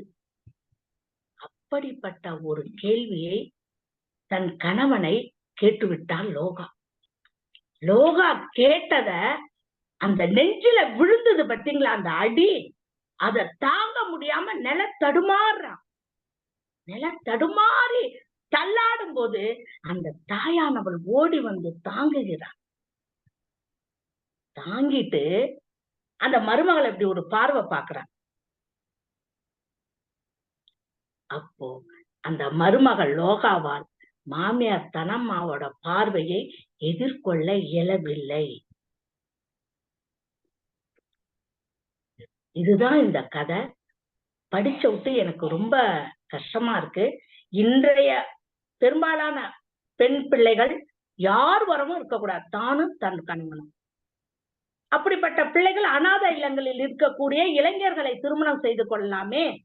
அம்மா, அப்பா, நாத்தனார் அப்படின்ற உறவுகள் வேண்டாம் நினைக்கிற பிள்ளைகள் இப்படிப்பட்ட இளைஞர்களை திருமணம் செய்து கொண்டு இருக்கலாமே. உறவுகள் தேவை. அதுல இன்பமும் இருக்கும், துன்பமும் இருக்கும். சிறிது காலம் ஒதுங்கி இருக்கலாமே ஒழிய உறவுகளை விட்டு நாம் முழுமையாக சென்று விட முடியாது. இந்த ஒரு பிள்ளையா வச்சிருக்காங்க பாத்தீங்களா, அந்த தாய்மார்கள், அந்த பெற்றோர்கள் தான் ரொம்ப அவஸ்தைப்படுறது. அந்த பையனும் அவஸ்தைப்படுவான். மனைவி பக்கமும் பேச முடியாம, அம்மா பக்கமும் பேச முடியாம, தன்னோட வாழ்க்கையை ஏண்டா இந்த வாழ்க்கை வாழ்றோம்னு நினைச்சிருவாங்க. கொஞ்சம் அன்பு வேணும். இந்த காலத்துக்கு அன்பு வேணும், அரவணைக்கணும். நாகரிகம் வளர்ந்து கொண்டே போகிறது ஒழிய அந்த குடும்ப அந்த கட்டுக்கோப்பு அதே நேரத்துல சிதறி கொண்டு வருகிறது. அது எல்லாரும் நம்ம பார்த்து கொண்டுதான் இருக்கிறோம். அந்த சின்ன வயசுலயே நீ ஆம்பளை பிள்ளை, நீ பொம்பளை பிள்ளைன்னு சொல்லி சொல்லி வளர்க்கறதுனால என்னவோ அந்த ஆண்களாகட்டும் பெண்களாகட்டும் அந்த அரவணைத்து செல்கின்ற அந்த இது குறைஞ்சிட்டு வரும். எனக்கு ரொம்ப கஷ்டமா இருந்தது. அந்த கடைசி பகுதியில அவ என்ன கேள்வி கேட்டிருப்பான்னு உங்க எல்லாத்துக்குமே தெரியும். பெண்கள் தான் அடைய வேண்டிய ஒரு லட்சியத்திற்காக எதற்கும் துணிந்தவள் என்பதை லோகா காட்டிட்டார். இந்த கதை படிச்சோட்டு எங்க மாமியார் ஞாபகம் தான் வந்துச்சு. எவ்வளவு தங்கமானவங்க அவங்க. இந்த மாதிரி மாமியார்களும் இப்பவும் இருக்கதான் செய்யறாங்க. என் மாமியாரை நினைவுபடுத்தியது, என் மருமகள்களை நினைவுபடுத்தியது இந்த கதை. எப்படி ஒரு மருமகள் இருக்க கூடாது என்பதற்கு இந்த கதை ஒரு உதாரணம். ஒரு தாய் பாசம் தோற்று போய்விட்டது அந்த இடத்துல. ஒரு அம்மா பிள்ளை உறவு அங்கு அசிங்கப்பட்டு விட்டது. இந்த கதையை கேட்ட பிறகாவது, படித்த பிறகாவது, வருத்தங்கள் மாமியார் மருமகள் வருத்தங்கள் இருக்கலாம், வார்த்தைகளை கொட்டக்கூடாது என்று இந்த கால பெண் பிள்ளைகளுக்கு, கல்யாணம் ஆனாலும் சரி ஆகாத பெண் பிள்ளைகளாய் இருந்தாலும் வார்த்தையை கட்டுப்படுத்துங்கள், உறவுகளை நேசியுங்கள், வயதானவர்களை நேசியுங்கள் என்று கூறி வாய்ப்புக்கு நன்றி கூறி விடைபெறுகிறேன். நன்றி, வணக்கம். நன்றி தோழமையே. தாய்மை உணர்வோடு இந்த கதையை கொண்டு சென்றீர்கள். தாய்மை என்பது மகளுக்கு அம்மாவாக பேசினீர்கள், மாமியாருக்கு மகளாக பேசினீர்கள். ஆனால் நீங்கள் சொன்ன எல்லா கருத்துக்களையும் ஏற்றுக்கொள்ளுகிறோம். ஆனால் ஒரு கருத்தை மட்டும் நம்மால் நிறைவாக சொல்லுகின்ற ஒண்ணு சொன்னீங்க. வயசானவர்களை மற்றும் இல்லைங்க, வயசானவங்கலாம் கிடையாது, குழந்தையானவர். வீட்டுல பெரியவங்க இருக்காங்கன்னா, நான் எங்க வீட்டுல உள்பட நான் கத்துக்கிட்ட பாடம், குறிப்பா நாங்க கத்துக்கிட்ட பாடம், மாமனார், எங்க அத்தை இறந்த பிறகு எங்க மாமனார் முழுக்க ஒரு பெரிய பொதுவுடைமை சிந்தனையாளர். எனக்கு கம்யூனிஸ்ட பத்தி பெரும்பாலும் எனக்கு தந்தவர். நான் கூட முந்தைய பதிவுல எல்லாம் சொல்லியிருப்பேன், அவங்க வீட்டுல இருந்தேன் கம்யூனிஸ்ட் புத்தகத்தை தெரியாம எடுத்துட்டேன், மாமனார் பார்த்துட்டு எல்லாத்தையும் அள்ளி கொண்டு வந்து கொடுத்தாருன்னு சொல்லியிருக்கேன். அப்படிப்பட்டவர் கடைசி காலங்களில் அவர் முழுக்க குழந்தையாகவே மாறிவிட்டார். ஒருவேளை நாம் இலக்கியம் படித்ததால் என்னவோ அதை முழுமையாக உள்வாங்கிக் கொள்ள முடிந்தது. எனக்கு ரொம்ப பல நேரங்கள் அழுதுவேன். நீங்க சொன்ன மாதிரி எங்க அத்தையெல்லாம் எனக்கு முன்னாடி இதுவரை இன்னும் அத்தை இறந்து போயிட்டாங்க, ஒரு 2-3 வருஷம் ஆச்சு. ஆனால் எங்க அத்தை பெரிய அதிகாரி, தமிழக குழந்தை அந்த துறையில மிகப்பெரிய அதிகாரி. ஒரு நாள் கூட எனக்கு நேரம் உட்கார்ந்து கிடையாது, இன்னும் சொல்ல போனா நேருக்கு நேரம் பேசின கிடையாது. வாங்கப்பா அப்படின்னு சொல்லிட்டு போயிடுவாங்க. ஏதாவது சொல்றதுனால மாமனார்ட்ட சொல்லுவாங்க, அல்லது என்னுடைய மனைவிட்ட சொல்லுவாங்க. அதுபோல எங்க அப்பா, அண்ணன், தம்பி, தங்கச்சி, அவங்க எங்க அப்பாவோட கூட பிறந்த யாரும் எங்க அப்பாவுக்கு முன்னாடி இன்னும் உட்கார்ந்து கிடையாது. ஒரு தம்பியெல்லாம், அப்பாவுடைய தம்பியெல்லாம் ஒன்றியத்தினுடைய சேர்மனா, வைஸ் சேர்மனா இருக்காரு, இன்ன வரையும் அவர் உட்கார்ந்தது கிடையாது. அப்படிப்பட்ட உறவுகளையும் நாம் பார்ப்போம். ஆனால் அதே சமயத்தில் உறவு என்கிற பெயரில் சிதைக்கின்ற இன்னொரு கலாச்சாரத்தை நம்ம பார்க்கிறோம். பார்க்காமலாம் கிடையாது. மருமகளே 3 வெரைட்டிஸான மருமகளே நாமளே பார்க்கிறோம், குடும்பங்கள்ல பார்க்கிறோம். ஒரு மருமகள் கண்டுக்கிறதே கிடையாது, ஒரு மருமகள் வேணும்னா பேசுறது, வேணாம்னா எடுத்தெறிஞ்சு பேசுறது, ஒரு மருமக என்னதான் பண்ணாலும் கெட்ட பேரு, அதெல்லாம் நம்ம பார்க்கத்தான் செய்கிறோம். இது குடும்பங்கள். ஆனால் ஒரு விஷயத்தை நாம் புரிந்து கொண்டால், நீங்க சொன்ன அதே பதில் தான். அவளும் பெண் என்பதை காட்டிலும் அவளும் என்னுடைய தாய். மனைவியாக இருந்தாலும் என்னுடைய தாயின் நிலையிலிருந்து என்னை கவனித்துக் கொள்பவள். அவளுக்கான அங்கீகாரத்தை தேட வேண்டிய பொறுப்பு மாமியாருக்கும் மருமகளுக்கும் மட்டும் கிடையாது, மகனுக்கும் மாமனாருக்கும் இருக்கிறது என்பதை நாம் இந்த நேரத்தில் சுசகமாக புரிந்து கொள்ள வேண்டிய கடப்பாடோடு நாம் இருக்கிறோம். உறவுகள் சிதைந்து வருகிறது என்பதை கீரா ஐயாவுடைய கதைகளை படிக்கின்ற பொழுது நெஞ்சம் பதைபதைக்கிறது.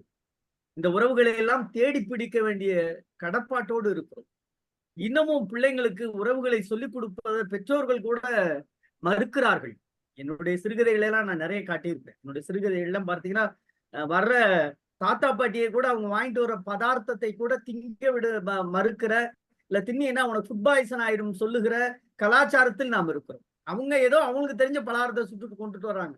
அவன் ஆசையா பேரம்பத்தி ஓடி எடுத்தானா, ஐயோ சாப்பிடாத, ஃபுட் பாய்சன் ஆயில் ஃபுட்டு, ஐயோ ஒத்துக்காது, அப்படிலாம் கிடையாதுங்க. அதில் அன்பு மட்டும் கிடையாது, அன்பு என்கிற மருந்தும் இருக்கிறது, பாசம் என்கிற ஊட்டச்சத்து இருக்கிறது என்பதை நாம் மறந்து போகிறோம். அப்படி ஒரு நல்ல கதை, ஒருவேளை நீங்க சொல்றதுக்கு நீங்க தான் பொருத்தமானவங்களோ அப்படின்னு எனக்கும் தோணுது. அந்த அடிப்படையில் கதையை சொல்லல, வாழ்வியலை படம் பிடித்து காட்டிய அம்மா அவர்களுக்கு தமிழ்நாடு கலை இலக்கிய பெருமன்றத்தின் சார்பாக நெஞ்சம் நிறைந்த வாழ்த்துக்களையும் பாராட்டுகளையும் சொல்லி, வழக்கம் போல் பின்னூட்டத்தை தொடங்கி வைக்கிற நம்முடைய கவிஞர், மக்களவை, நம்முடைய இந்த அவையினுடைய நிரந்தர பின்னூட்ட முதன்மையர் ரவீந்திர பாரதி ஐயா தொடங்கி வைப்பார். அன்பான தோழர்களே, உங்கள் அனைவருக்கும் என்னுடைய அன்பு வணக்கம். நான் பேசுறது கேட்கிறதா? கேக்குதா பேசுறது? நீங்க பேசுறது தினமும் கேக்குது. கேட்காத நாள் இல்லையா? ஆமா ஆமா. அருமை அருமை. ஒவ்வொரு நாடும் கீராவினுடைய ஆளுமையின் பன்முகத்தன்மை விரிந்து கொண்டே போகிறது. இன்னைக்கு லட்சுமண பெருமாள், தோழர் லட்சுமண பெருமாள் அவர்கள் தன்னுடைய கீராவுடனான இடத்தில் வராத அனுபவங்களை பகிர்ந்து கொண்டார். உண்மையிலேயே மிக சிறப்பான பகிர்வு. அவர் உள்ளத்தில் இருப்பதை வெளிப்படையாக சொல்லி, இவர் இந்த மாதிரி எழுத்தாளர்லாம் படிச்சிருக்காரு அப்படின்னு சொல்லி அவரை லேசாக புறக்கணிக்கிற போது, நான் படிக்காமே உங்களுக்கு முன்னுரை கொடுக்குறேன்னு சொல்லியிருக்காரு. ஆனால் படித்த பிறகுதான் அந்த எழுத்தினுடைய ஆழத்தை, அகலத்தை, அந்த வாழ்வியலை, கிராமப்புற வாழ்வியலை புரிந்து கொண்டு அவர் மிகவும் பாராட்டியிருக்கிறார். அது மிகப்பெரிய அனுபவம். அந்த அனுபவத்தை பகிர்ந்து கொண்ட விதம் நம்முடைய மனதுக்குள் நன்றாக பதிந்தது. அவருக்கு என்னுடைய அன்பும் வாழ்த்துக்களும். அரசெல்வி அம்மா அவர்கள் இந்த கீரியும் பாம்பும் கதையை ரொம்ப அருமையாக சொல்லுவாங்க. இந்த கீரியும் பாம்பும் வித்தைக்காரன் காட்டுவான், கீரிக்கு பாம்புக்கு சண்டை விடுறோம் பாரு அப்படின்னு காட்டுவான். கடைசி வரைக்கும் காட்ட மாட்டான். ஆனா இந்த கதையில கீரியும் பாம்பையும் ரொம்ப அழகா, மாமியாரும் மருமகளையும் ரொம்ப அழகா சித்தரித்திருக்கிறாரு கீரா அவர்கள். பெரும்பாலும் நம்ம அரசெல்வி அம்மா வீடு மாதிரி ஒரு சில வீடுகள் தான் அப்படி கொடுத்து வைத்த வீடுகள். எங்க ஊர்ல, எங்க பக்கத்து வீட்டுல அக்கா தங்கைகள் 2 பேர் அண்ணன் தம்பிகளை திருமணம் செஞ்சுக்கிட்டாங்க. அவங்க மாமியார அவ்வளவு பெற்ற தாய் மாதிரி கடைசி வரைக்கும் பாதுகாத்தாங்க. அந்த அம்மா எங்க அம்மா கிட்ட பேசுவாங்க. அம்மா, எங்க அம்மா பேரு ராஜம்மா, ராஜம் எங்க மருமக்கமா இருக்கிறாங்களே, நான் பெத்த பிள்ளையும் கூட அப்படி இல்லம்மா, அவ்வளவு அருமையா எங்களை கவனிக்கிறாங்கம்மா அப்படின்னு பெருமையா சொல்லுவாங்க. அதெல்லாம் ஒரு சில குடும்பங்களில் தான் அப்படி நிகழும். பெரும்பாலான குடும்பங்களில் இந்த மாமியார் மருமக சண்டை தான் பெரும்பாலும் நடக்கும். இது ஒரு சொத்துரிமை சமூகத்துல இந்த நீயா நானான்றது, இந்த பெண்களை வளர்க்கிற முறைதான் காரணம். இது சொத்துரிமை சமூகத்துல பெண்களை பொத்தி பொத்தி பொத்தி அவர்கள் சுயநலமிக்கவர்களாகவே வளர்ந்து வருகிறார்கள். இந்த கதையின் மூலம் நாம் பெற வேண்டியது என்ன? குடும்பத்துக்குள்ள ஜனநாயகம் வர வேண்டும். குடும்ப உறவுகளுக்கிடையே ஜனநாயகம் வர வேண்டும். பெண் குழந்தைகளை தன்னம்பிக்கை உள்ளவர்களாக, அன்பு உள்ளவர்களாக, அறம் உள்ளவர்களாக, ஆண்களுக்கு எவ்வளவு முக்கியத்துவம் தருகிறோமோ அவ்வளவு முக்கியத்துவம் பெண் குழந்தைகளுக்கு கொடுத்து வளர்க்க வேண்டும். ஒரு ஜனநாயக உணர்வோடு ஒரு புதிய சமூகத்திற்கான தயாரிப்புகளாக குழந்தைகளை வளர்க்க வேண்டும். அப்படி வளர்கிற பொழுது குடும்பத்தில் ஜனநாயகம் கோலோச்ச வேண்டும். மாமியாரும் ஒரு வீட்டு மருமகளே என்பதை உணர்கிற மாதிரி மாமியார்களும் அன்புடையவர்களாக, மருமகளும் அன்புடையவர்களாக, ஒருவருக்கொருவர் பரஸ்பரம் விட்டு கொடுத்து ஆண் என்பவன் பெண்களை அடிமைப்படுத்தக்கூடியவனாக இல்லாமல் ஒரு ஜனநாயக உணர்வு உள்ளவனாக ஒரு புதிய சமூகத்துக்கு ஏற்ற மாதிரியான குடும்ப உறவுகளை ஜனநாயகப்படுத்த வேண்டும். அதுதான் இன்னைக்குள்ள பிரச்சனை. இந்த ஜனநாயகப்படுத்துவது என்பது காலத்தின் கட்டாய தேவை. ஏனென்றால் இன்னைக்கு எல்லாம் ஆணும் படிக்கிறான், பெண்ணும் படிக்கிறாங்க. ஆணும் வேலைக்கு போறான், பெண்ணும் வேலைக்கு போகிறாரு. கால மாறுதல்கள். இன்னைக்கு கணினி யுகத்துல நாம இருக்கிறோம். இன்னைக்கு செயற்கை தொழில்நுட்பம் சவாலாக மனித மூளைக்கு சவாலாக வளர்ந்து கொண்டிருக்கிறது. அப்படிப்பட்ட காலத்தில் மனித உறவுகளை மேம்படுத்தக்கூடிய விதத்திலே குடும்பத்தை புதிதாக கட்டமைக்க வேண்டும். குடும்பத்துக்குள்ளே ஒரு ஜனநாயக உறவுகளை கொண்டு வர வேண்டும். குடும்பம் ஜனநாயகப்படுத்த வேண்டும் என்பதைத்தான் கீராவினுடைய இந்த கீரியும் பாம்பும் கதை அருமையாக சொல்லிக்கிறது. ரொம்ப அருமையா நிறைய ஓமைகளை எல்லாம் ரொம்ப அழகா கையாள ரொம்ப அருமையான கதை. அரசியல் அம்மா மிக அருமையாக கதையை சொல்லி தன் குடும்பத்து உறவுகளையும் அதோடு பொருத்தி பார்த்து நமக்கு உணர்த்தியிருக்கிறார்கள். அதே போல கீராவுடனான தன்னுடைய அனுபவங்களையும் லட்சுமண பெருமாள் அவர்கள் மிக சிறப்பாக சொல்லியிருக்கிறார்கள்.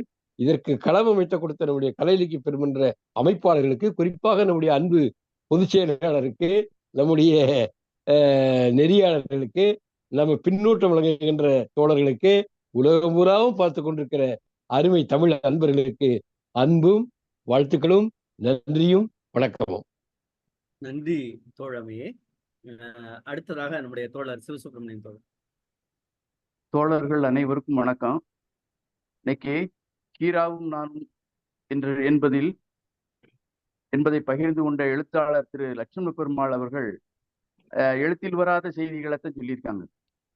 அதாவது அவங்களுடைய எழுத்து, பேச்சு, கதை சொல்லல் ஆகிய மூன்றுக்கும் கீராவினுடைய பாராட்டை பெற்றுள்ளார்.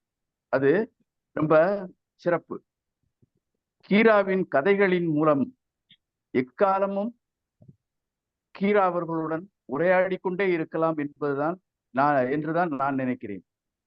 அவருக்கு நன்றி.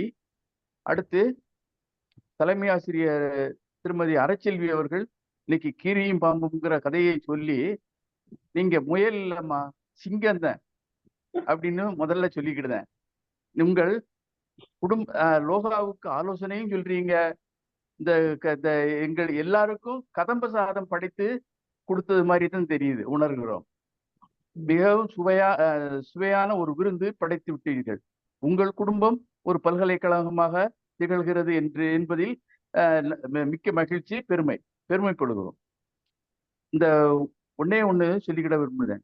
3 நாள் பெண்களை தனி அறையில அடைச்சி வச்சிருந்தது தவறுன்னு சொல்லுவாங்க பொதுவா. அந்த காலத்துலதான் அவங்கள நல்லா பராமரிக்கணும், சத்துணவு கொடுக்கணும். அதாவது சோறு கூட நெய்க்கு பதிலா நல்லெண்ணெயை கொடுக்கணும், சேர்த்து சாப்பிட சொல்லணும், உளுந்தங்களி கிண்டி கொடுக்கணும், இப்படி நிறைய சொல்லுவாங்க. அதை பதிவு செய்து கொள்கிறேன். அடுத்து களைச்செடி. லோகா களைச்செடி தான். ஆனா காட்டுல இருக்கக்கூடிய களைச்செடியை நம்ம நீக்கிடலாம். வீட்டில் இருக்க களைச்செடியை நம்மளால் நீக்க முடியாது. அது ஒரு சிக்கலான விஷயம். அடுத்து மனைவியின் இயல்பை பொறுத்தே, குணாதிசயங்களை பொறுத்துதான் கணவன் வீட்டுக்கு வர்றது மாறுபடும். நல்ல மனைவினா சீக்கிரம் வந்துருவாங்க. கொஞ்சம் மோசமான மனைவி, ரொம்ப அசிங்கமா பேசக்கூடிய மனைவி அப்படின்னா வீட்டுக்கு சீக்கிரமா வந்துக்கிட மாட்டாங்க. அதையும் கீரா பதிவு பண்ணி இருக்கிறார். அடுத்து இந்த நவநீதனுக்கு இந்த நவநீதனுக்கு நிலைமை என்ன, மத்தள மாதிரி தான். ஒரு பக்கத்துக்கு ஒரு இடின்னா மத்தளத்துக்கு 2 பக்கம் இடின்னு சொல்லுவாங்கல்ல, அது மாதிரி. அதாவது அவ லோகா தனம் இருக்கும் போதே அவனிடம் நவநீதன்கிட்ட என்ன சொல்றா, இதுக்கு மேல விவரிச்சு சொல்ல வேண்டிய தேவையில்லை. என்ன கல்யாணம் பண்ணிட்டு வந்தீங்களா, உங்க அம்மாவை கல்யாணம் பண்ணிட்டு வந்தீங்களாங்கும் போதே ஆஹ் அது அசிங்கமான பேச்சின் உச்சத்துக்கு போயிருவிடுதான். அது ரொம்ப மோசமானது. அதை கேட்டு கீரா அவர்கள் எழுதுறத பார்த்தீங்களா, பூமியே அதிர்ந்து போயிட்டு. அந்த வீட்டுல வாழ்ந்த முன்னோர்களின் ஆவியெல்லாம் காதை பொத்திக்கிட்டு எவ்வளவு அருமையாக எழுதியிருக்கிறாரு. அந்த இது ரொம்ப நல்ல இடம். கடைசியில என்னன்னா, தன அம்மா வந்து வெடித்த வெள்ளரி பழத்துக்கு பூன் கட்டி விடுகிறார். தன அம்மா வந்து, அதாவது லோகா வந்து வெடித்த வெள்ளரி பழம், அவளுக்கு தனம்மா பூன் கட்டி விடுகிறார் என்றே கதை முடிவு சொல்லுகிறது என்று கருதுகிறேன். வாய்ப்புக்கு நன்றி.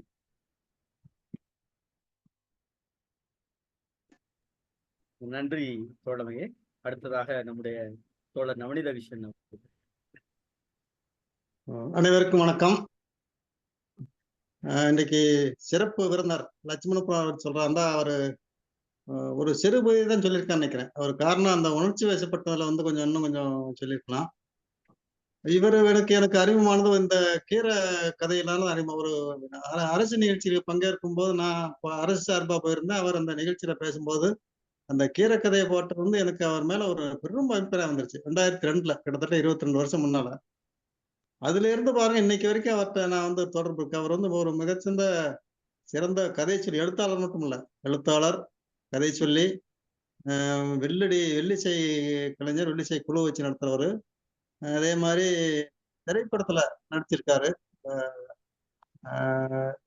படங்கள்ல. இந்த மாதிரி ஒரு பன்முகத்தை திறமை படைத்தவர். பொதுவா வந்து எழுத்தாளர்கள் வந்து பேச்சாளர் எழுத்தாளர் ரெண்டுமே சேர்ந்து இருக்கிறது ரொம்ப குறைவு. காரணம் என்ன, ரொம்ப பேசித்தா எழுத்து குறைஞ்சிரும், எழுதியக்காரர்களும் பேச்சு குறைஞ்சிருப்பாங்க. ஆனா இவர் ரெண்டையும் சரிசமா கொண்டு வர்றாரு. அதுல கீரா அந்த ஆலோசனை சொல்லியிருக்காரு. பரவாயில்ல நீ எழுதுப்பான்னு சொல்லி அது பிறகு அவர் எழுதியிருக்காரு, வச்சிருக்காரு. இல்லைன்னா பட்டிமன்றம் பேசிட்டே போயிருப்பாரு. அந்த கீராவுடைய யோசனையால தான் இன்னைக்கு ஒரு பன்முக திறமையை வளர்த்திருக்காரு.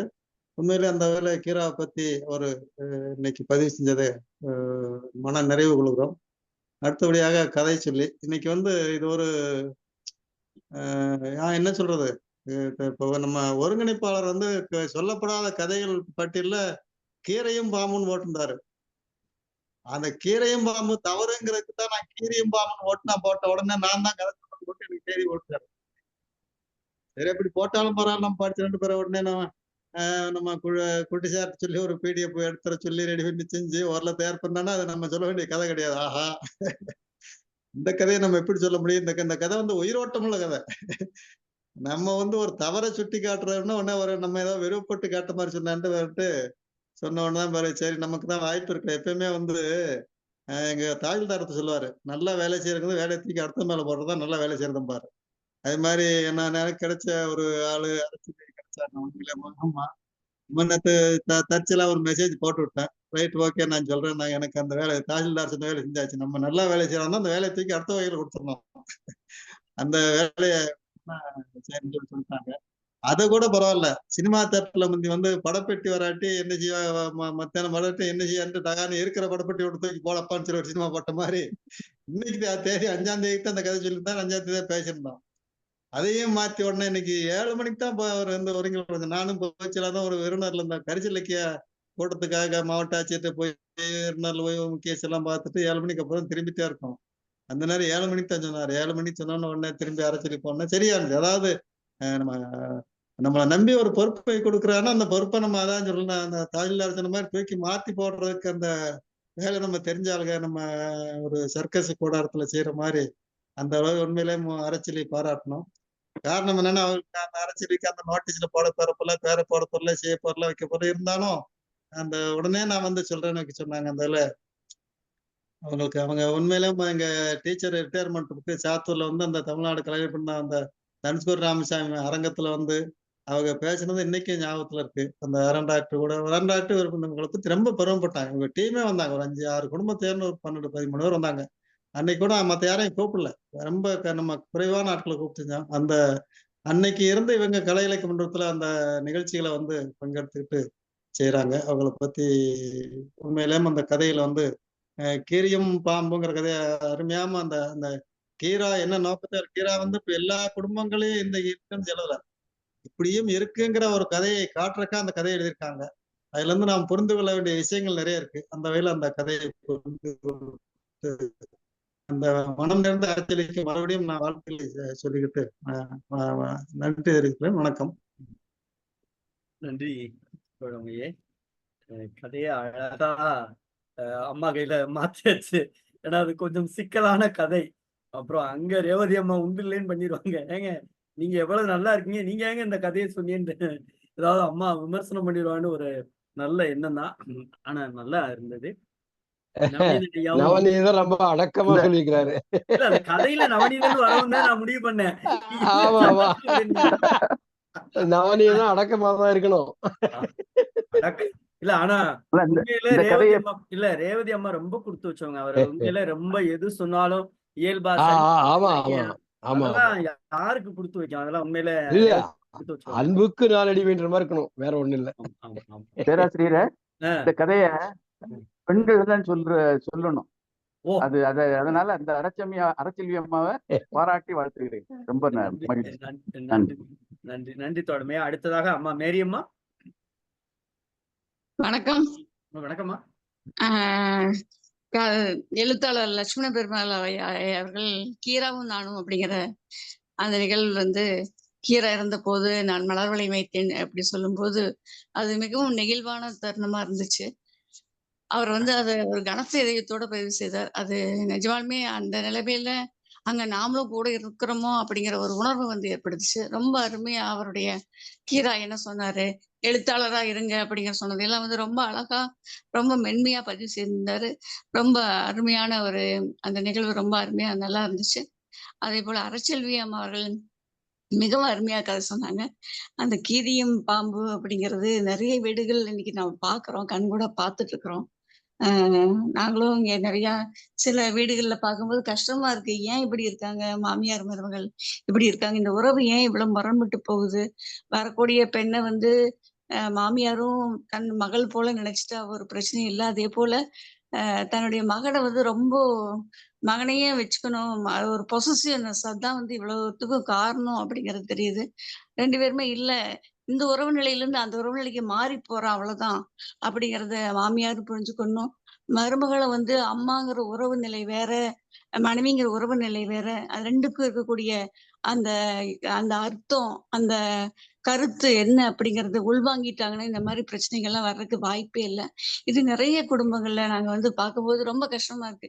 இப்படி கூட இருப்பாங்களா அப்படிங்கிறது வந்து ரொம்ப வருத்தமான ஒரு செய்தியா இருக்கு. இன்னைக்கு வந்து இந்த தலைமுறையில வந்து வார்த்தைகளை வந்து ரொம்ப மோசமா அம்மாவனுடைய அந்த 10 மாதம் சுமந்து பெற்ற அம்மாவை பத்தி நினைக்காம ஏதோ ஒரு அவங்களுடைய நிலையை மட்டும் நினைக்கக்கூடிய ஒரு சுயநலமான ஒரு தலைமுறை உருவாகிட்டு இருக்குது. அதை வந்து கீரா அவர்கள் வந்து இந்த கதையில மிக அழகா பதிவு செய்தார். அதை வந்து மிக தன்னுடைய தனக்கே உரிய பாணியில் அரச்செல்வி அம்மா அவர்கள் மிக சிறப்பாக எடுத்துரைத்தார். நன்றி, வாழ்த்துக்கள். நன்றி தோழமையே. அடுத்ததாக எங்க அன்பு சகோதரி ரேவதி அம்மா. அனைவருக்கும் வணக்கம். இன்னைக்கு கீராவும் நானும் என்ற தலைப்பில் உரையாடிய லட்சுமண பெருமாள் ஐயா அவர்களுக்கு அவர்களோடு எங்களுக்கு மிக அதிகமான ஒட்டுதல் இருக்கு. நான் முதல்ல ஒரு 10-15 வருஷத்துக்கு முன்னாடி எங்க வீட்டுல மேடையில நீ பேசியே ஆகணும் அப்படின்னு சொல்லி என்னை ஒருக்கம் ரொம்ப கம்பல் பண்ணாங்க. அப்ப முதல் மேடை எனக்கு லட்சுமண பெருமாள் ஐயா அவங்க இருந்த மேடையில தான் கிடைச்சது. அதுவும் எங்க போய் பேசினோம்னா அரண் டாக்டர் அவங்க ஊர்லயே அந்த கிராமத்துல போய் பேசினேன். எந்த தலைப்பு பேசுறது என்னன்னே தெரியல. சரி இருக்கவே இருக்கு நம்ம திருக்குறள் புத்தகம், அதுல கல்வி அதிகாரத்தை எடுத்து அந்த 10 குறளையும் சொல்லி அதுக்குரிய பொழிப்புரையை சொல்லிட்டு வந்துருவோம். ஏன்னா எங்க ஸ்கூல்ல படிக்கிற நிறைய ஸ்டூடெண்ட்ஸ் அங்க இருக்காங்க, 6ல இருந்து 12 வரைக்கும் படிக்கிற பிள்ளைகள் இருக்காங்க. அவங்களுக்கும் சொன்ன மாதிரி இருக்கட்டும், கல்வி அதிகாரத்தை மாத்திரம் படிச்சு அங்க போய் சொல்லிட்டு வந்தேன். அப்பதான் இந்த கீரைத்தண்டி யானை தலை தண்டி பெருங்காயம் போட்டு கடையிற அந்த கதையை போட்டாரு. இன்னொரு மொச்சக்கொட்டை கதை ஒண்ணு வச்சிருக்காரு. அது ஒரு நல்ல சிரிப்பா இருக்கும். அவங்களுடைய கதைகளை கேட்டு அதை அவங்கள இந்த மாதிரி எழுத ஊக்கப்படுத்திய கீரா நயனாவை நினைக்கும் போது ரொம்ப மனசுல பிரமிப்பா இருக்கு.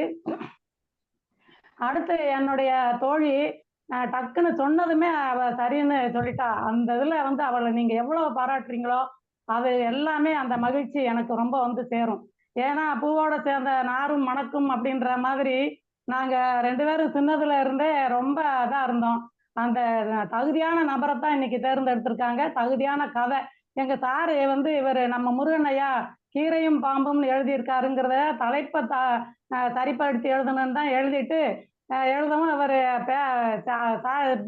இந்த கதை சொல்றதுக்கு தேதி கேட்கறாங்கன்னு 5ஆம் தேதி சொல்லிட்டாங்க.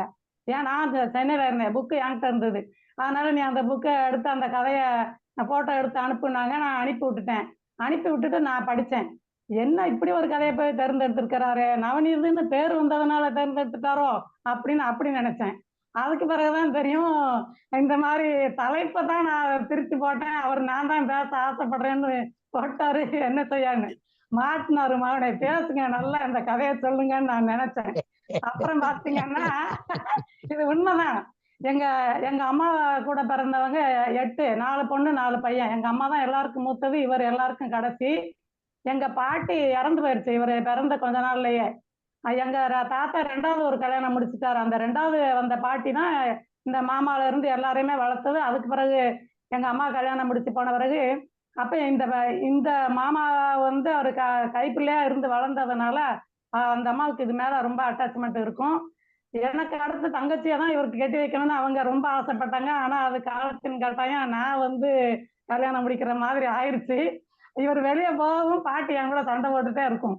அவ இருக்கிற இடத்துல நீ இருக்கிற அது இதுன்னே சொல்லும். அப்ப பாட்டிக்கும் எனக்கும் ஒரு கசப்பே வந்துருச்சு. அது உண்மைதான். கீரியும் பாம்புமா இருந்தமா இல்லைன்னா அதை பாவம். ஆனா பாட்டி நான் நினைப்பேன் பாசத்தோட தான் இருந்தேன். என்னுடைய பாசத்தை அந்த அம்மா மதிக்க மாட்டேன்ட்டாங்க கடைசியில. ஆனா உணர்ந்தாங்க. இன்னொன்னையும் நான் சொல்லிக்கிறேன், கீரி எங்க இருக்கோ அந்த இடத்துல தான் பாம்பு இருக்கும், பாம்பு எங்க இருக்கோ அந்த இடத்துல தான் கீரி இருக்கும். ரெண்டுக்கும் அதோட ஒத்துப்பட்ட ஒரு வாழ்க்கை தான். மாமியார் மேல நம்ம நிறைய குத்தம் சொன்னோம் அப்படின்னா அதுக்கு அளவு ஈக்குவலா மருமக மேலையும் சொல்றதுக்கு வாய்ப்பு இருக்கு. மாமியார் ஸ்தானத்துல இருக்கணும், மருமக ஸ்தானத்துல இருக்கணும். அப்படி இருந்தாங்கன்னா குடும்பத்துல எந்த பிரச்சனையும் வராது. எங்க பாட்டி எப்படின்னா தாயக்கட்டை விளையாடும் போது கூட அவ காயை நாங்க வெட்டிட்டோம்னா எங்களை எல்லாரையும் சண்டை போடும். ஏன்டி அவ காயை வெட்டுறீங்க அப்படின்ட்டு எங்க காயை வெட்டி தூக்கி வெளியில போடுவாங்க. அந்த அளவு அவ மேல பாசமா இருக்கும். அதுக்காக அந்த அம்மாவை நான் தப்பாலாம் நான் நினைக்கல. எங்களை எல்லாம் வளர்த்தது அவங்க தான், எல்லாம் செஞ்சது அவங்க தான். ரொம்ப நாள் கழிச்சுதான் எங்களுக்கே தெரியும் தாத்தாவுக்கு இது 2ஆம் தரத்து பாட்டி அப்படின்ட்டு. அவ்வா அம்மான்னு சேர்ந்து அவம்மான்னு தான் நாங்க கூப்பிடுவோம் அவங்கள. அவ்வான்னு கூட கூப்பிட்டது கிடையாது. அவம்மாம்போம். இன்னைக்கு எனக்கு எங்க பாட்டியை நினைக்க வச்ச இந்த கலைவிக்க பெருமன்ற குழுக்கு நான் என்னுடைய நன்றியை தெரிவிச்சுக்கிறேன். இந்த கதையை படிச்சது எப்படி அந்த கதையை சொல்ல போறாரு, இதை போய் தேர்ந்தெடுத்துட்டாரு அப்படின்னு நான் நினைச்சுட்டே இருந்தேன். அரசெல்வி கைக்கு மாறினது எனக்கு ரொம்ப சந்தோஷம். அவளுக்கு நான் என்னுடைய வாழ்த்துக்களை தெரிவிச்சுக்கிறேன். உன்னால மட்டும்தான் இந்த கதையை இவ்வளவு சிறப்பாக சொல்ல முடியும். வேற யாரு இருந்தாலும் இப்படி சொல்லிக்கிற மாட்டாங்க. உனக்கு நான் என் மனமாற என்னுடைய நன்றிகளை தெரிவிச்சுக்கிறேன். எல்லாருக்கும் நன்றி. நன்றி தோழமையே. நவநீதன் ஐயா யாரு கையிலையும் சிக்க மாட்டாருங்கிறது எனக்கு இன்னைக்கு தான் தெரியும். அவரை கரெக்ட் நான் வந்து சரியாத்தான் பண்ணேன். ஆனா அப்புறம் அழகா வச்சுட்டாரு. சரி பரவாயில்ல, இன்னொரு கதையில மாட்டாமே போவாரு எனக்கு சண்டைனா இவர் யாருக்கும் பேச மாட்டாரு. அவரு கழுவுறு மீன்ல நழுவுறு மீன் ஆயிட்டாரு. ஐயா நன்றி தோழமை. நிறைவாக நம்முடைய தமிழ்நாடு கலையிலக்கிய பெருமன்றத்தினுடைய பொதுச் செயலாளர் வணக்கம் வணக்கம். ஆமா ஆமா, நீங்க தான் கரெக்டா சொல்றீங்க. நன்றி தோழமைகளே. நிறைவாக நம்முடைய தமிழ்நாடு கலையிலக்கிய பெருமன்றத்தினுடைய பொதுச் செயலாளர் மருத்துவர் தா. அரம் ஐயா. அனைவருக்கும் மீண்டும் வணக்கம். இன்னைக்கு லட்சுமண பெருமாள் தோழர் மிக அருமையா அவருடைய அனுபவங்களை, கீராவோடு பழைய அனுபவங்களை, கீராவின் கதைகளைப் போலவே நையாண்டியோடு இந்த கரிசல் மண்ணின் ஈரத்தை மிக அருமையாக பதிவு செய்வதில் ஏறக்குறைய கீரானுடைய எல்லா நோக்கங்களையும் நிறைவேற்றுபவராக நம்ம லட்சுமண பெருமாள் இருப்பாங்க. அவர் மிகச்சிறந்த மேடை பேச்சாளர். மிக அருமையான கதைகளை அந்த எவ்வளவு பெரிய கூட்டம் இருந்தாலும் அது அத்தனையும் தனது கட்டுப்பாட்டுக்குள் வைத்து அதோடு சேர்ந்து செய்திகளையும் சொல்லிட்டே போவாங்க. நகைச்சுவை மட்டும் இருக்காது, நகைச்சுவையோடு செய்திகளையும் சொல்லி போவாங்க. இன்னைக்கு உள்ள இதுகளையும் அவரு ஒரு முறை நகைச்சுவையாக நம்மிடம் பேச வைப்பதே ஒரு மிக சிறப்பான நிகழ்வாக இருக்கும். மிக அருமையா சொன்னாங்க இன்னைக்கு. அறச்செல்வி அம்மா வந்து திடீர்னு சொன்னா கூட கீரியும் பாம்பும் மிக அருமையாக அவங்களுக்கு அந்த அனுபவம் இல்லாவிட்டாலும் கூட அந்த கீரா கொண்டு வர நினைத்த நினைவுகள் எல்லாம் அவருடைய அந்த கதையின் எல்லைகளை எல்லாம் மிக அருமையாக தொட்டு பேசினார். மிக அருமையான ஒரு கதை, எல்லாரும் அனுபவித்திருப்பார்கள்.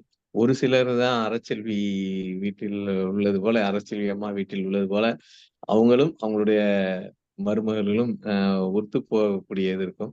பல வீடுகளில் அது அன்றாட நிகழ்வாக இது இங்கிட்டு ஒண்ணு சொன்னா அங்கிட்டு ஒண்ணு செய்யறது, இந்த மாதிரியான ஒரு மிக தத்ரூபமாக சித்தரித்துள்ளார். என்னென்னவெல்லாம் பிரச்சனைகள் வரும் எப்படின்றது. இதுல ஒவ்வொரு மனுஷனுக்கும் அவங்க அம்மா செய்யற இது வந்து ரொம்ப பிடிச்சிருந்திருக்கும். ஒரு சில குழம்புகள், ஒரு சில காய் இதெல்லாம் அது அவங்க வச்சு சாப்பிட்டா ரொம்ப நாள் ஒரு கிச்சனுக்கு மனைவி எடுத்துட்டாங்கன்னா அதுக்கப்புறம் அவங்களுக்கு வாய்ப்பே இல்லை. என்னைக்காவது ஒரு நாள் வந்து மனைவி முடியாதப்ப அவங்க செஞ்சுட்டு இருப்பாங்க. அது அன்னைக்கு ரொம்ப சுவையா இருக்கும். அதை கூட இது கேட்டு அவங்க 2 பேரும் அப்படித்தான் இருப்பாங்க. இதுல கொஞ்சம் மருமக மட்டும் மோசமா இருக்க மாதிரி கீரா காட்டியிருக்காரு. மாமியாரும் அப்படித்தான் இருப்பாங்க. அதுல வந்து அவங்களும் சளைச்சவங்க கிடையாது. ஒரு இது ஒண்ணு பெண்களுக்கான நெருக்கடி. அது வந்து சொத்தின் பரிணாம வளர்ச்சியின் அடிப்படையில தான் கூட்டு இனக்குழுவாக இருந்து கனமாக இருந்து மேய்ச்சல் அரசுவை வர்றப்ப கூட்டு குடும்பம், நில உடைமை சமூகம் வர்றப்ப கூட்டு குடும்பம் ஆகிறது. ஒரு தனி முதலாளியால் தொழில் துவங்கும் முடியும் போது தனி குடும்பமாக பிரிகிறது. இது வந்து ஐயோ சமூகம் சிதையுதேன்றது இல்ல, சமூகம் வந்து வளர்ச்சியை நோக்கி போறப்ப இதெல்லாம் தவிர்க்க முடியாது. அந்த கூட்டு குடும்பமாக இருந்த இதெல்லாம் இது இருக்கும். இன்னைக்கு தனியா போறது இன்று ஒரு தனி குடும்பமாக அது ஒரு ஸ்ட்ரக்சராக போயிடணும் அப்படின்றது இன்னும் கொடுமையா இருக்கும். முதலாளித்துவத்தின் கேரக்டர் எப்படி இருக்கும்னா ஃபயர் அண்ட் ஹயர் அப்படின்னு தான் இருக்கும். அவனுக்கு வந்து தேவை என்றால் அந்த உழைப்புக்கு காசு கொடுத்து எடுத்துக்கொள்ளும், தேவையில்லை என்றால் தூக்கி எறியும்.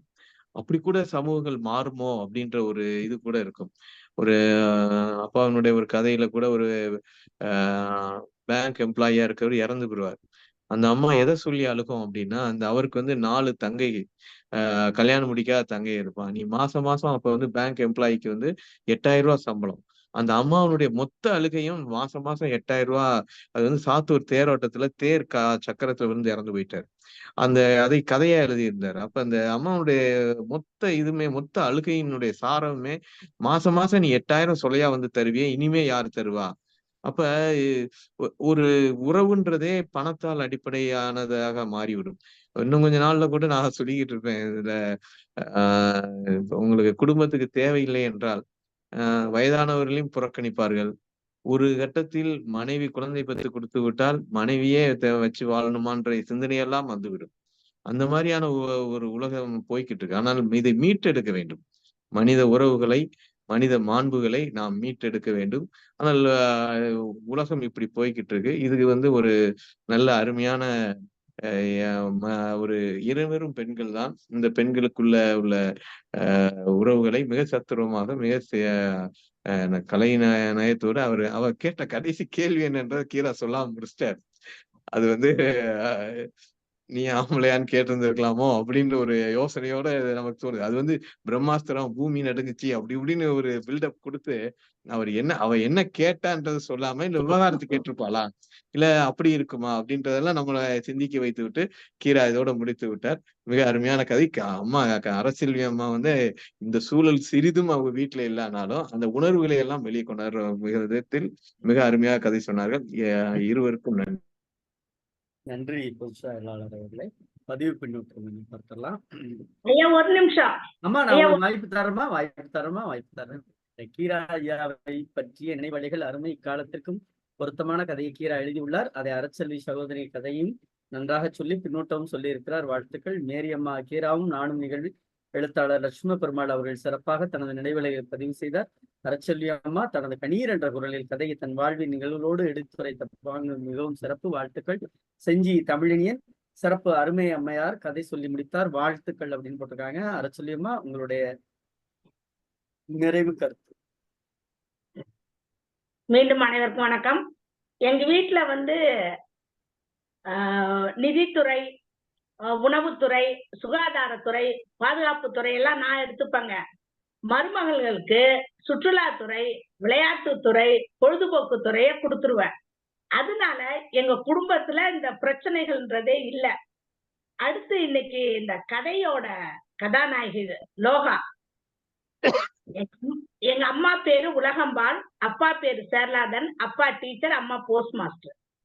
எங்க அப்பா எங்க அம்மாவை லோகான்னு தான் கூப்பிடுவாரு. 8 வருடங்களுக்கு பின் அந்த பேரு அம்மா அம்மானே நாங்க நினைவுல வச்சிருக்கறதுனால லோகான்ற பேரு வந்து எங்களுக்கு கொஞ்சம் எட்டி இருந்தது. இன்னைக்கு அந்த பேரை நான் உச்சரிக்கும் போது உள்ளுக்குள்ள ஒரு சந்தோஷம், ஒரு வருத்தம், ஒரு சோகம் அது இழையோடிக்கிட்டே இருந்துச்சு. எங்க அம்மா அப்பா 2 பேருமே மருமகள்கிட்ட 2 மருமகள் தம்பிங்க தான் எனக்கு. அவ்வளவு அருமையா தம்பி மனைவிங்க பாத்துக்கிட்டாங்க, சந்தோஷமா வச்சிருந்தாங்க. எங்க அம்மா அப்பாவும் மருமகள்ல குறை சொன்னதே இல்லை. அவங்களும் நல்லா பாத்துக்கிட்டாங்க, சந்தோஷமா அவங்கள காது சேர்த்தாங்க. எங்க ஃபேமிலியில இந்த ப்ராப்ளம் இது வரைக்கும் இருந்ததில்ல. விட்டு கொடுப்பவர் கெட்டு போவதில்லை. அடுத்து மருமகள்லாம் மாமியார தாயாவும் மாமனார தந்தையாவும் பார்க்க ஆரம்பிச்சிட்டாலே எல்லா இடத்துலயும் எந்த சிக்கலும் இல்லாம அமைதியான வாழ்க்கை வாழலாம். நன்றி, வணக்கம். நன்றி தோழமையே, மிக்க மகிழ்ச்சி. ஐயா பிரபாகர் ஐயா, ஏதாவது சொல்றீங்களா?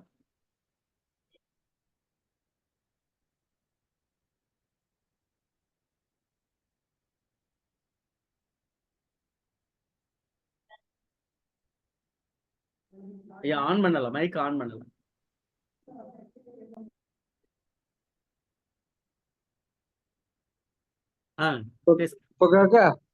கேக்குதுங்கய்யா, கேக்குதுங்க.